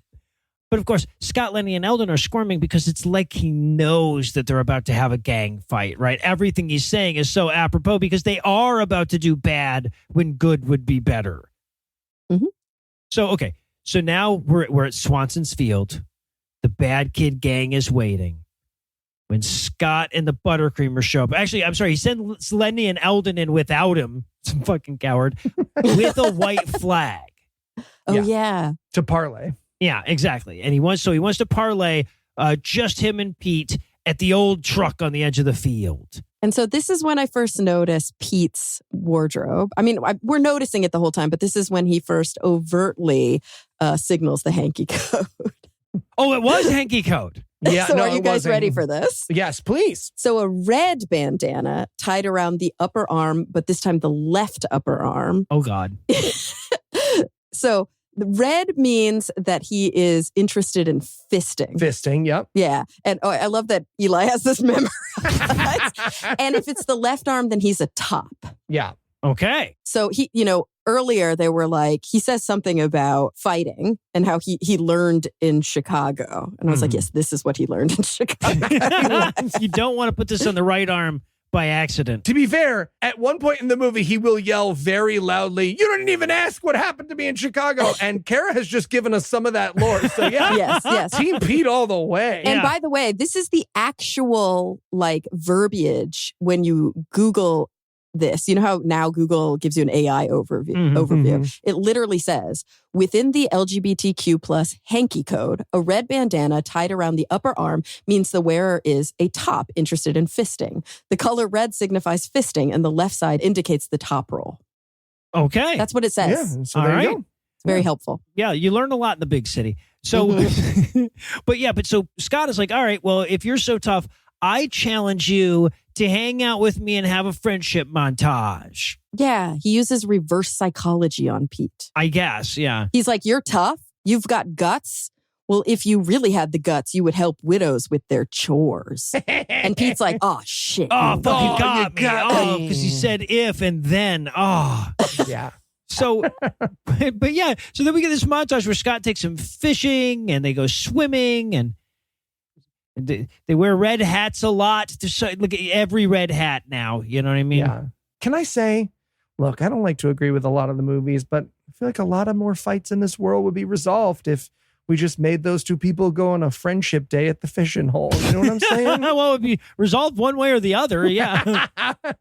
Especially if they're swimming next to an active sewage pipe. Oh my God. yeah, it was 100%. so gross. This is the hose that fucking Gen X brags about drinking out of, guys. That sewage pipe.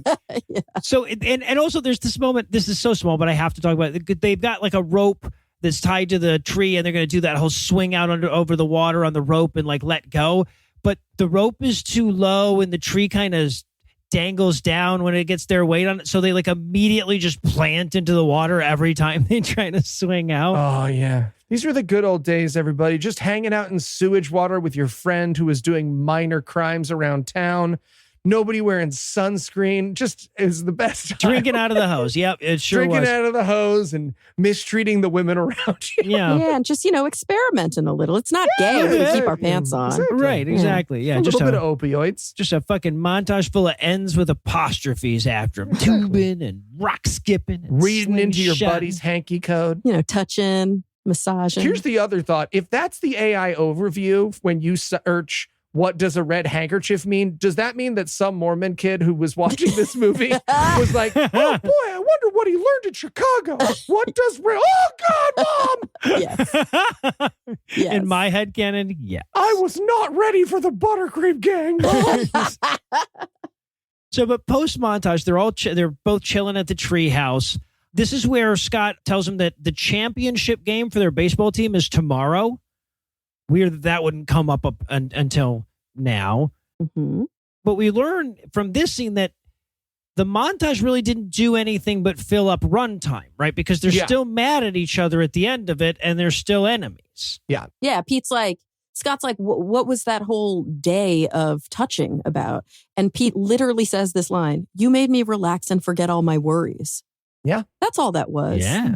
It's just a little sexcapade. Yeah, no, Clearly, Pete is literally acting out Gen X comedians turning on trans people. He's just like, you made me uncomfortable. You made me feel. I had to elect a Nazi. Oh, no. But then they leave, they part acrimoniously with Pete yelling, you never once asked what happened in Chicago. Lore filled in by Cara Santa Maria. Yeah, clearly, yeah. Happy to help. All right. Well, it looks like our conflict is quite conflicted, so that means we get to take another break. But first, let me give Act 3 the hard sell. Will Scott ever ask what happened to Pete in Chicago?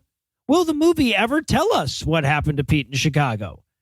Do we now, thanks to Cara, know why the movie will never tell us what happened to Pete in Chicago?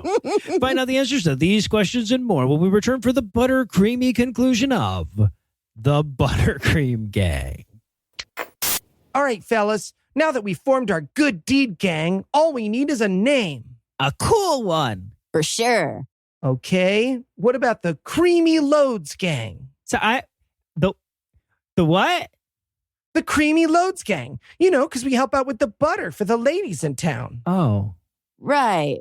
But maybe a different name. The Big Creamy Loads Gang? Yeah, that's not better. The Churning Buttercummers. Because when What? we churn, you know the butter's coming. Well, I might actually throw up. Yeah. Mhm. Okay. You know what? I like the butter thing. Like we had that. How about the Buttercream Gang? That has butter. The big, churny, thick, heavy loads of white, frothy butter in and around my face gang. I said we're going with the Buttercream Gang. Okay, fine. Fine. Jesus Christ. So fucking gross. And we're back for still more of this shit. And this is where the film decides to take a stab at being a baseball movie for a few minutes. Movie might as well sit there and pat on its own legs while it waits for us to leave. Like, do. Yeah, right, What yeah. else could the movie be about? Right. So yeah, it's now the championship game. So we learn here that Lenny is the pitcher, Eldon is the catcher, and Eldon is known for having some pretty wacky signals that he calls. So I bet we'll see a bunch of those throughout this game. Nope, just the once. But I felt so sorry for this poor kid actor, right? Because they clearly told him, they're like, oh, hey, your whole thing is have wacky signals. And then he was like, what would be wacky? Like the signals are already pretty fucking weird that they use. They're like, oh, just. You're right. You're cut from the movie. Oh, no. Right. Yeah, exactly.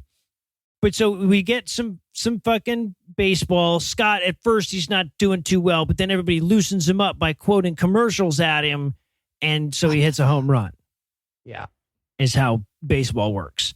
Wait, so it was a Pepsi commercial, right? Yeah, you got the right one, baby. Don't understand.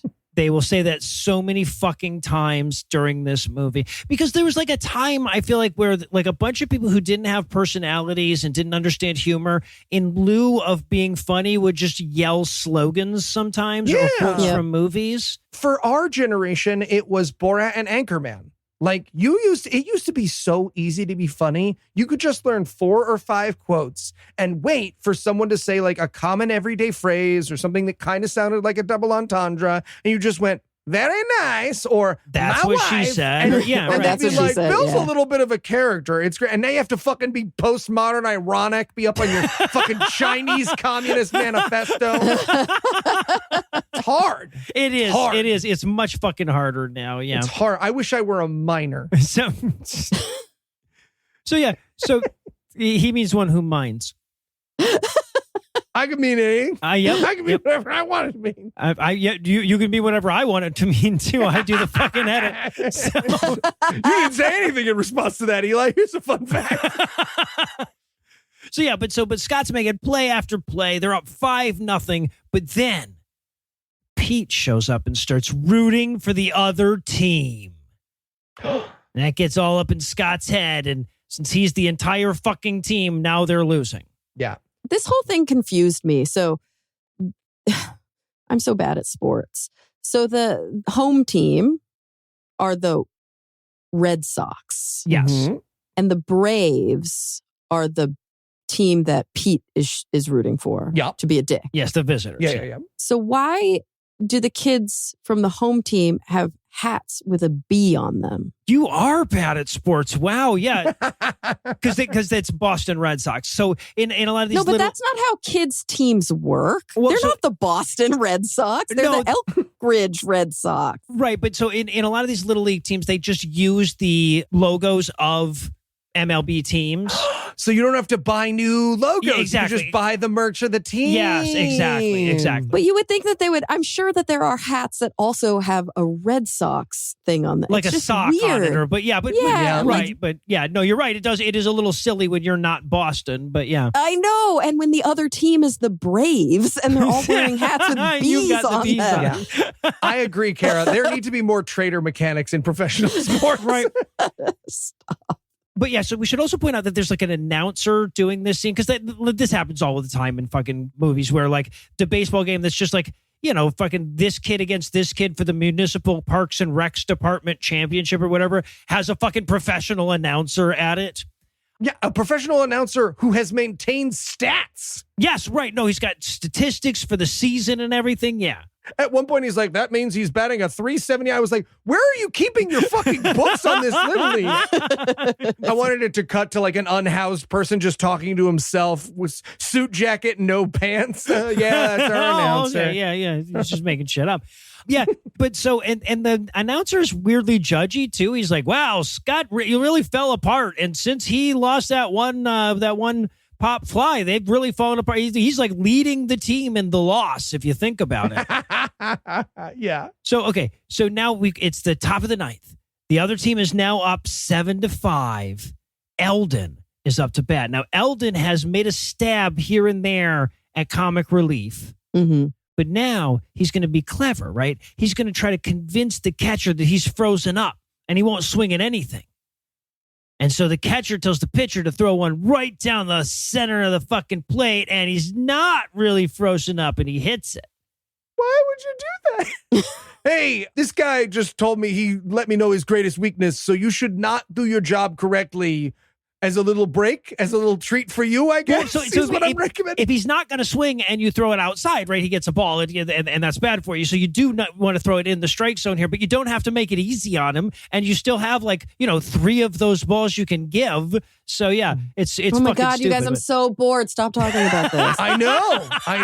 It's like, Same. what is happening? But I do I like sports shenanigans. I appreciate that Elroy was getting some acting involved, some drama. Yeah. Eli, Yep. will you read the line line I wrote in this scene. I'm struggling to care about anything ever.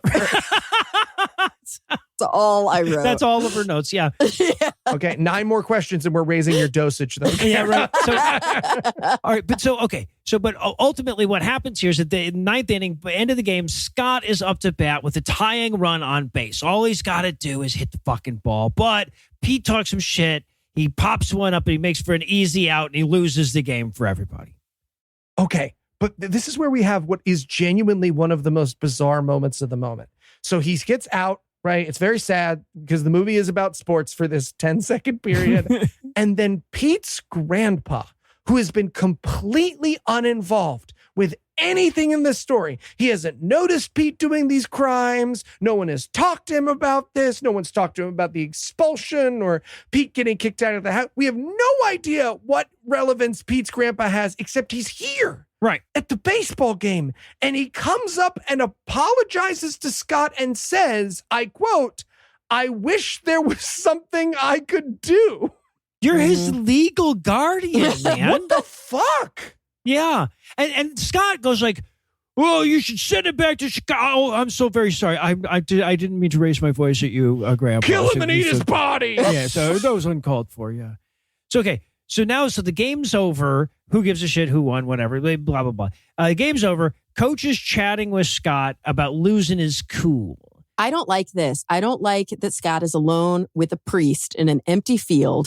His parents were at that game. They have left him alone with the priest. Right. What the hell I don't like it. And the priest has a little wisdom that he'd like to give him. It's a little wisdom based on British colonialism in India. Jesus. He's going to teach him all about Gandhi, and he's going to teach him that really, violence doesn't solve problems. The India was able to win their independence without violence through, peaceful resistance. And I'm like, what a weird thing for an American to be telling this guy. Yeah. Also, the kid is how old again? Because I kept thinking he was in early high school. You guys are saying late middle school. He's never heard of Gandhi? Right? No, they don't teach Gandhi in Utah. Oh, yeah, no, that's right. That's right. Although it is the most white supremacist version of Gandhi you could possibly describe. Yes. It's like, well, them Indians, they just didn't ask nice enough. And once they did, oh, gosh, golly, they got their country back and everything they ever wanted. Things worked out great for Gandhi. Oh, The my end. God. So yeah, and while he's giving him this wisdom, he's throwing a few balls to him so he can hit another home run and feel good about himself before the end of the season, right? That's the whole bit. And now it's time for the colony picnic. It's time for the old settlers picnic, right? Jesus. I looked this up and the AI is like, it's a fucking Pioneer Day thing, man. It's really gross. It's really fucking gross. Yeah. But Scott's heading out to the Pioneer Day picnic. But on the way, he crosses paths with Pete. And Pete pretends like he's going to apologize, but then he doesn't. And his buddies grab him and drag him off and beat the shit out of him. They jump him, right? Which is weird. It's a weird moment for the movie because, the movie has been dancing around nonviolence, which I get. It's a kid's movie, right? And we've seen that in other kids' movies where it's like, oh, well, this would be the natural place for violence, but because it's a kid's movie and people don't want fighting in their movies, everyone falls into a big cream pie instead. Okay, I get it. Except in this scene, Pete and his gang just beat the shit out of Scott and it never gets acknowledged. Right. Yeah. And then he just, for the next 6 scenes, has the shit beaten out of him. Yeah. Yeah, he's just got a black eye. Yeah. Just walking through the next couple of scenes. Honestly, the physical violence was wildly effective. I feel like we should revisit the physical violence. I've stopped not doing what he told me to do. Yeah. And then we cut to Eldon and Lenny at the picnic. Scott gets him over to the bushes where he's all beat up and he's like, "Hey, I've got a plan, but you guys have to do my paper route." And they're like, "Oh, what's the plan?" And he's like, "You guys do my fucking paper route. I got the shit beat out of me. Come on, help out." Wait, Eli's dad can't do everything, okay? So it's not true. Stupid thing to say. You've made yourself look foolish. No. So Pete heads down to the swimming hole alone. He sends his buddies off. He's like, come back in an hour after I've had a chance to have a one-on-one scene. You guys thought Scott was going to take his dad's gun and kill Pete, right? Yes. A little bit. Yeah, a little bit. That's how they play the scene, right? Scott's following behind him, wearing a lot of red for a guy trying to sneak, but whatever. It works for him. garrots him around the neck. Sweet dreams, Pete. Sweet dreams. Yeah. You've got the right one, baby. But he accosts Pete, and Pete's like, what? I'm ready to fight. I've wanted to fight you this whole fucking time. But Scott's like, no, I've come to have a non-violent confrontation about Gandhi. And Pete's like, okay, wait. You followed me to have the exact same conversation we had last time? And he's like, we need to get to 90 Gandhi. minutes. It's feature length is not 81, but 90. And so he goes to walk off, and Pete's like, hey, there's still 20 minutes left in this movie. I'm going to do a lot more bad guy stuff yet. Probably a whole montage full of it. I have not changed. Yep. Yet. My mole is not denude, I'll have you know. This was one of those shit movies where I tried to play it on like 1.5, but then I couldn't understand what anybody was saying. Oh, no. It's a lot of Kara's notes are like, come on, VCR remote, fuck. So then he goes home to tell his folks about all the plot points that they've missed out on. And Dad sure is proud of him for chickening out of that fight. And Mom doesn't speak because she knows her place. Yeah, Obviously, right. She just sits there and she just nods. Yeah. She's waiting for a handsome boy to come to the house so she can tell him how fuckable he is. Oh, okay. Yeah, right. Also, it's the 90s, so when you told your parents that you were violently assaulted by another child, they give you problem-solving advice. Yeah, right. Have you read How to Win Friends and Influence People? I haven't, but people say it's good. All right. Well, I'm going to go divorce your mom. Yeah, Dad actually has a story about Nam that he wants to share. This made me so happy. I have to admit, I was getting a little bored at this point. Were you? He was just kind of repeating over and over again. And Dad has a full-on "there's something happening here" monologue, which he does into the middle distance. I will talk about the end of it in a second, but I do want to let him talk about his story. Okay, go ahead. Yeah, so he says, like, there was a guy that in Nam with his name Scott Paulson, and he would introduce himself by saying, "Hi, I'm Scott Paulson, a Christian." And so, well, we beat the shit out of him for that annoying God, can crap. you imagine what an unbearable fucking we would prick that is? shit all God, over I his hate him food. so much. I'm so glad we would he's pee dead. on him when he slept. But no amount of peeing on him when he slept made him stop being a Christian. And he always helped everybody out. And then he got killed because he was helping too many people out, which you would think would make this a story about how you shouldn't help people out that pee on you, but it's not. Believe it or not, in this stupid fucking movie. It's the opposite. I'm trying to make the opposite point, that it was good that he went and died for nothing in a war that never should have been. Yeah. and then this is what's really important. Yes. Everyone goes, anyway. So to me, this indicates a cinematic universe. Like whenever there's too long a pause, Dad is like, Charlie used girls as young as 14 or 15 to deliver grenades to the troops. Oh, hey, Jesus. Dad, I think it's time for you to have a drink, huh? Why don't you watch the color bars on the TV and everyone else in the house will keep real quiet?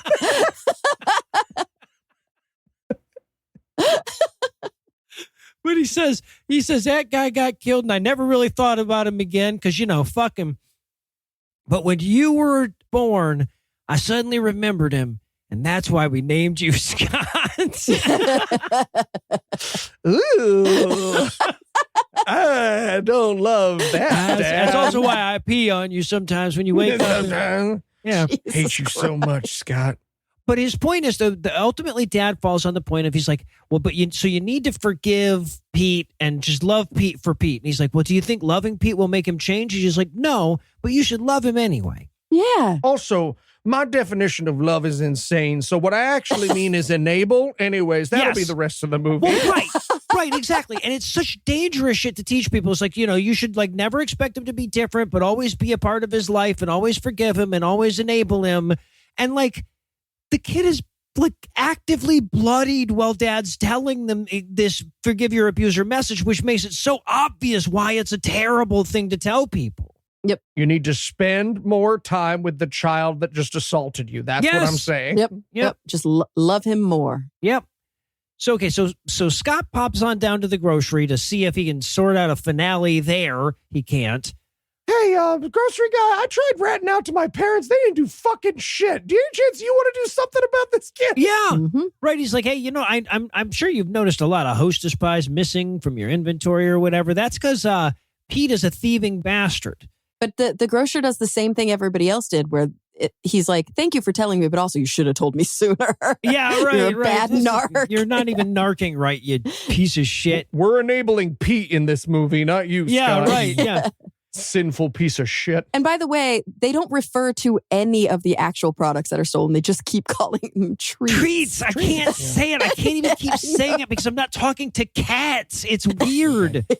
I would just, if I can take a moment to step out and defend the people who refer to sweet treats on a regular basis, my wife and myself included. I just need everyone to check their not saying treat on a regular basis. Okay. All right. Okay. So, but Mr. Graff tells him, he's like, I know that Pete's stealing from me, but I forgive him because he's poor and he needs that stuff and he's white.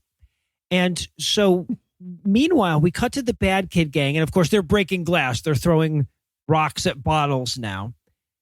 And Scott comes into Christian Adam. Mm-hmm. He goes, Pete, you'll always be my friend no matter what you do. And he's like, oh, well, would I still be your friend if I stole your bike? And he's like, well, actually, you can have my bike. Here you go. Now you can't steal it. Got him. Mm-hmm. Got him. Hey, podcast listener, come on over. As a former bully, please don't do this. No, you don't want to do that. Don't do this. Yeah. Don't do this. It's the opposite of what you want to do. Yeah. So then we get this. It's kind of another montage. I think it was the same stupid fucking song that we got last time. But we get this montage of like the gang is trying to go around and do gang stuff, but everybody's just so darn friendly that they can't. It's an enabling montage. It is. Yes. Oh. Yeah, like they go to rob Mr. Graff's grocery store, but he's giving them the sodas that they were going to steal from him as they walk in the door. They go to bully a little girl, and it turns out it's a football game that they're invited to. Yeah. And they're just like, this isn't fun anymore, you guys. And here I notice that the other kid now has a red bandana on his right arm. So that means that he likes getting fisted. It makes He's a sense bottom. why they're always together. It does. They found this about each other. Yeah. Yeah. This is the exploration they're doing in the non-montage. Mhm. Oh, God. Mhm. Yeah, I do love the fact that they at one point tried to trick Pete into playing football with him. I'm like, oh, yeah, no, a sport with tackling should probably help get him in the mood for nonviolence. Yeah. Yeah, but Pete reacts with realism, right? They do this whole thing where he grabs a thing and the girl hands him a ball and he's just like, no, I don't like you. I'm a badly behaved child. And they're like, oh, It didn't work. Yeah. Oh. And then now they're the third kid in the gang, because this is a gang of 3, because you need at least 3 to have a gang. Obviously. He now has a black bandana on his left arm. So that means he's a BDSM top. Oh, all right. Interesting. Just letting you know. So they're expanding out. I like that the kids are exploring. Mhm. It's actually strike play. I'm so sorry. I just respond. It's strike play. It's not just BDSM in general. It's strike play. Oh, Just okay. everybody knows. I don't just know. don't want anyone to get hit on the back of the head. I'm seeing different definitions depending Oh, on shit. different. All right. Some of us are wearing that right now, Kara. Well, okay, maybe that's an evolved definition, but I'm going back to 1992 rules. they weren't ready for the woke flank. I bet someone's done that. I bet there's been a person getting fisted at the bottom of the Eagle in the Village and been like, woke kids these days and their new modern hanky code. Don't even know who's a top or a bottom anymore. So, I'm Dave Chappelle. oh no. But they rough them up a bunch of. They trash the tree house and everything. The buttercreamers plant flowers in empty lots, and the fucking bad kids drive over them with their bikes. And what's with the photo in this one? This drive-by this is the nostalgia picturing. The best enabling. He's like, hey, Pete. And he does it to him and he gives him a framed photo of them when they were friends. And it's wrapped. He has to unwrap it. Yes, yeah. Uh-huh. So weird. That didn't work either, though. Nope. I like the end of the montage, though. They've got so Scott was out doing his paper route, and the kids, the bad guy gang, they gathered up all the papers that he was throwing and laid him on his lawn. So he would have to go out and do his paper route again. And I'm like, that's good shenanigans. That's though. You got to good. It is, appreciate yeah. the effort on That's that true. one. That's fun. Yeah. So he goes out. He's doing his job, right? He's redelivering his paper when Margaret happens upon him. She's making with the witty repartee here. And Margaret, of course, is the only voice of sense. She's like, hey, Scott, did you ever consider that it's not called The Being Nice of Dresden? No? Okay. Yeah, and so he's like, yeah, I sure wish this movie would make with this denouement already. And I'm like, yeah, no, that makes 4 of us. And Margaret's like, well, I think that you are making a real difference, even if you're demonstrably not making a real difference. But just as they deliver the last paper, Lenny shows up and he tells them that somebody broke into Pete's house. Oh, yeah. Now, he left Eldon to watch the house while he went for help in the form of 2 other kids that would be useless in a home invasion situation.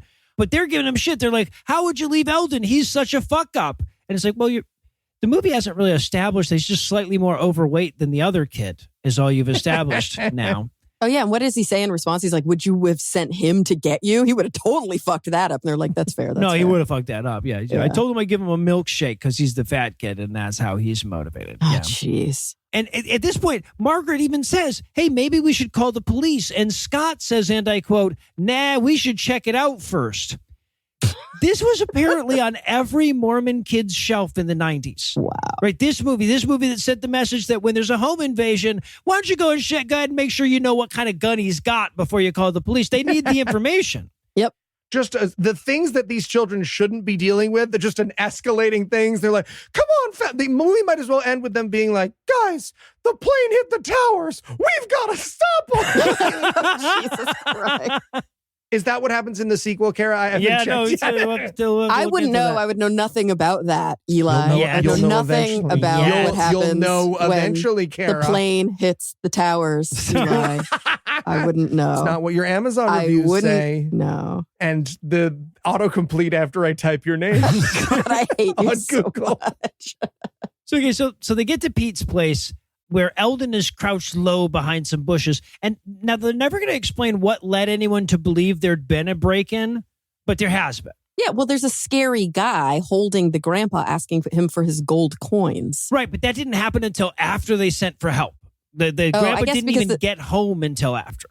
That's because that's what they said. The Eldon's like, yeah, they're like, has anything changed? They're like, yeah, grandpa got home and he went in. And they're like, how did you let him go in? And they're just like, well, you told me not to do anything. Huh. Where's my milkshake? Fucking asshole. But they walk up to the window and they see that there's a guy with a gun holding the gun on Pete, telling grandpa to go get his gold coins or he'll kill Pete. And grandpa is not saying yes. In fact, again, it's hard to hear because the dialogue is sort of in the background. It appears that grandpa is lying about not being in possession of those coins. He's like, they're at the bank. I don't know what you're talking They're in the about. safe deposit box. And fucking and Pete, who is, curiously invested in the success of this robbery, is like, what do you mean, grandpa? I thought they were in the shed, weren't they, the other day? I don't think that they were in the bank the other day. Don't you have insurance for those? Hey, grandpa, did you just trade my life for some fucking gold coins? But yeah, he's like, yeah, well, all right, yeah, I guess I do have those coins. They're out in the shed. Let's go get them. And Scott's got a plan. Scott's plan is everyone jump on the armed assailant when he walks out the door. Yep. Including the jump rope kids, the 7-year-old girls, that gang of 7-year-old girls that's always around. They jump on the armed robber. Oh, yeah. And then there's like a big comedy moment when the fat kid jumps on him. Yes, yeah, overweightly. Yeah, Eldon. And the robber goes, "Bleh," and sticks out his tongue. Yes, Yep. yeah, Oh, God. Yeah, and then Margaret runs in. She's like, the cops are here. The cops aren't here. It's a ruse, you see. They don't have that 1-second response time like Chicago Again, cops. Margaret, the only voice of fucking reason in the movie. Right, yeah. They might as well turn to her and yell at her and be like, God, Margaret, stop interrupting. Honk, honk. Yeah. And I'm surprised she's still smart because she took off her glasses. That's true, right. yeah. Yeah, surprised she's not running into shit, too, because, like, she doesn't need glasses now because she's pretty. Oh, right. Yeah. No, you're exactly. But the bad guy pushes the children off of him because they're children. He turns to Pete and he goes, you and I were clearly in on this together. And he runs away. Scott doesn't catch the hint. So he's like, hey, you're welcome for saving your life there, Pete. And Pete's like, you fucked up. I was going to get my goddamn gold fucking coins. Yeah, I assaulted my grandpa on purpose and you ruined it. What's weird is that like Pete knew where the gold coins were. Yeah, he could have just stolen them. He could have just taken them. And this seems like, extra steps. His grandpa's never there. Yeah, right. Grandpa was gone. Yeah. They had to wait for Grandpa to get back so that they could. Yeah. Anyway, so Pete's angry, so he runs to the grocery store and he demands the money from Mr. Graff. He doesn't have a weapon or anything. This is an unarmed, just give me your money request. Mm-hmm. But Mr. Graff refuses to be robbed, so he just gives Pete the money instead. He's like, nope, here, I have $260 in the till. Here you go. Yeah, he's like, you must really need it, honey. You seem desperate. Yep. Yeah. And so Pete's like, well, fuck you. And he throws the money and he starts trashing the store. Right? Pete doesn't want the money now that it's not illegal. And everyone in the store, this is like a full grocery store. We see like 6 people also doing their shopping, and everybody is on the same, let's just enable this badly behaved child train. Right. Well, and there's also like a weirdly self-aware moment where he's like, I want you to stop me, right? Like where like the kid basically says, look, this has been a cry for help the whole fucking time, and you guys keep just enabling it, and you're fucking it up. Right, you're not giving me what I'm trying to get out of this in the first fucking place with all of this goddamn giving me your bike bullshit. And they're going, we want you to feel what it's like to have privilege, Pete. Yeah, right. We want you to know what it's like in our inner circle. And then maybe you'll stop being a crime man. Right, yeah, exactly. You're the wrong color for that and everything. Yeah. We don't want to send you to prison. Yeah, he yells, I want you to hate me because I hate myself. Right, that's the big moment. That's the big reveal. So now the whole fucking town is looking for Pete so they can love him back to normal, right? He runs off. They discover that he's back in Chicago. So apparently Margaret's dragnet of jump rope girls did not manage to catch him in advance. And I guess he did take that money after all? I did. Yeah, right. He must have. Yeah. But we learned that he's back with his gang after all. And so Scott starts writing him stalky letters. Right? Yeah, pathologically so. Yes. Because it's years. They are stocky / expositionally, right? He appears to just write Pete how much time has passed and how much he loves him. Yeah, right. Every fucking letter starts with, it's now been 6 months. It's now been 9 months. Yeah, right. And Pete never writes him back. Nope. Seasons come, seasons go. Over a year has passed. At one point, he says, one of his letters goes, you should see Margaret in her new contacts because women who wear glasses are unattractive. Yep. I wrote in my notes, you see, Cara, they didn't forget the sexism that this movie was really about. Yeah. But the letter writing montage ends with Scott getting home one day and all the movie's named characters except for Pete are there for very serious conversation. They're there to break the news that Pete finally got a restraining order. Yeah, right, I mean, right. is this arguably the most fucked up part of the whole movie? It genuinely is. Okay, so before we get to how fucked up it is, I want to point out that grocer guy is there. Mr. Graff is there, and he's wearing his apron because he's the grocer guy. So, like in their universe, he just jogs with that fucking thing, goes out on dates with it. Anyway, but yes, they're there like they're having an intervention, and they're like, hey, we have some news about Pete. Yeah. What happened to Pete? And we're all like, he died. He clearly died. Right, that's what they're selling him. This is really sad. Right. His friend, who never came back from the dark side, died of his sins. How sad. Yeah, and they have this long moment where they're like, well, we got a letter about Pete updating us, and I think we need to have the pastor read this so that, we can justify this movie's inclusion on GodAwfulMovies. So, and the pastor reads this letter all somber and solemn, and he's like, and the letter is just like, well, you know what happened to Pete. No doubt you've seen the article, the end of the letter, right? So it's nothing. The article is just, or the letter is just see article. And the whole time, Scott's going like, what the fuck, you guys? Just tell me what happened to my best friend that I love unconditionally. Yeah. And then they're like, well, I think you should read the article out loud. And the article is all about how he turned the fucking gang in Chicago into a Buttercream Gang that goes around and does nice stuff for people. So they just pump faked his best friend's death. Yeah. Which means that the parents got this letter, or someone got this letter about how great Pete was doing. And they were like, oh my gosh, this is our son has been writing Pete nonstop. He's been so worried about his friend. He really wants to hear about it. And the dad was like, it'd be fucking funny. Back in Nam, we did this to Scott Paulson. This is what we did to Scott Paulson. We pretended he was dead, and then he really was. And like, not only it's is so that hard to tell when someone's 18, isn't it? Oh, God. Jesus. Not only Eli's that, talking and that. about killing them, not. Sure, he is. Don't Not tell only me are what I'm saying. You either edit it out or you both of those things completely fucked. That is skeleton key my jokes. the most fucked up way to give a kid good news. But also, if Pete was back in Chicago, butter creaming all over the city, why didn't he write Scott back at all? Right. Yeah. Does that make any sense? None of this makes any fucking sense. And then after they're all inspired by the article or whatever, Lenny goes, "You got the right one, baby." Uh-huh. And we're all like, Lenny, shut the right, fuck yes, up. now, Lenny, yeah, no timing. You know he said it when the towers fell. You know he said it. Yeah, right, the left one fell, and then he's like, Yeah. "No, wait until this next one falls. This is going to be so funny. I hope the next one falls." So then we cut back to the treehouse as this movie stubbornly refuses to give up its credits. There's still time for more sexism. Mm-hmm. They got a letter from Pete today. He sent money from Mr. Graff for all the people treats that he bought, or stole, rather. And Margaret tells him, she's been thinking, after 6 generations, perhaps it's time the Buttercreamers added their first female member ever. And I can't emphasize enough, their answer is not yes. Nope. Yeah, you're right. Their answer is not yet. And the way that she tries to get them to join, she literally says, like, I think I could contribute a lot to this group. You should let me join. And the subtext is like, I'm really good at doing laundry and dishes and shit. Yes, right. I could do the girly stuff. Sea-Dog, the best possible scenario is that she's offering laundry and dishes and shit. Well, right, because what she actually does is kiss him on the cheek suggestively. Right, yeah, right. Yeah. She kisses the fucking boss. And she's like, yeah, well, maybe you'll let me in, maybe you won't. Kiss.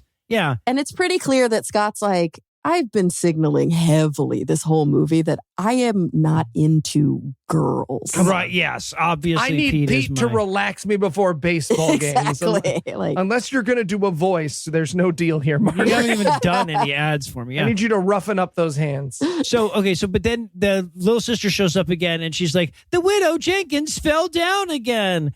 And they ride into action one more time. The Buttercream Gang does. The end. All right. Well, Cara, I cannot wait to have you back for the sequel to this movie. Huh? great. It's going to be fun. Yeah. So thanks so much for all your help. And a quick reminder, if you need more Cara in your life, and who doesn't, be sure to check the show notes for a link to Talk Nerdy. And well, that does it for our review of the Buttercream Gang. That's not going to do it for the episode just yet because we still haven't forgiven ourselves just yet. So Eli, tell us what's on deck. Urine therapy is an unconventional and controversial practice that involves the use of one's own urine for health benefits. That's urine therapy. Oh, my God. A practice that has been employed throughout history by people around the world. No, it hasn't. We'll be watching the pee in your own mouth-tacular that is Oh, God. urine, good health. Urine, good health. See, Cara, we're way nicer to you than we are to Marsh. I would argue differently. Yeah. This movie did spend a lot of time pissing into its own mouth. That is fair. That's fair. So with that to look forward to, we're going to bring episode 522 to a merciful close. Once again, a huge thanks to Cara Santa Maria for all her help today, and an equally huge thanks to all the Patreon donors that help make the show go. If you'd like to count yourself among their ranks, you can make a per episode donation at patreon.com/GodAwful and thereby earn early access to an ad-free version of every episode. You can also help a ton by leaving a 5-star review and by telling your friends all about the show. And if you enjoyed this show, be sure to check out our sibling shows, The Scathing Atheist, Citation Needed, D&D Minus, and The Skepticrat, available wherever podcasts live. If you have questions, comments, or cinematic suggestions, you can email GodAwfulMovies@gmail.com. Tim Rapperson takes care of our social media. Our theme song was written and performed by Ryan Slotnick of Drafts on Mars. All the other music was written and performed by our audio engineer Morgan Clark and was used with permission. Thanks again for giving us a check of your life this week. For Heath Enright and Eli Bostic, I'm an illusionist. Promise to work hard to earn another check next week. Until then, we'll leave you with the American Graffiti close. Pete went on to try a new hanky code signal, exchanging his left side red bandana for a right side rust brown one. Look it up. This is a family show. Noah looked it up. God damn it. Damn. Maybe Cara would have been better on the episode where the guy pees into his own mouth.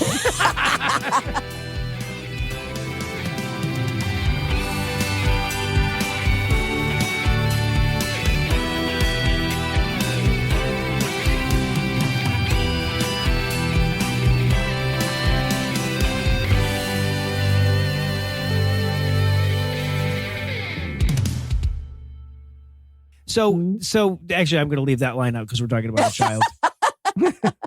Coward. Yeah, no, Joe, that's that. You've changed, man. You've changed. I'm as woke as a Cracker Barrel logo. I know, yeah. Welcome back to the Gabcast. Whoops, I said that weird. Gabm? Gabcast. Welcome Look, back there's to a the B. Captain Cast. There was a B in there somewhere. Okay. mateys. I love that their line is whether you're in a hotel, an empty hotel. Hotels have gyms. Like, I know. Most of them have gyms. That's yeah. the I was also only like, time I'm ever what's in a an fully empty hotel room? Yeah. Oh, that's it. Like, what? That's why are you in an empty hotel room? If you're not planning to murder somebody, it's a fucking weird thing. All You right. stop here, right? Yep. Yeah. Okay. This content is CAN credentialed, which means you can report instances of harassment, abuse, or other harm at their hotline at 617-249-4255 or on their website at creatoraccountabilitynetwork.org. The preceding podcast was a production of Puzzle and a Thunderstorm LLC, copyright 2025, all rights reserved.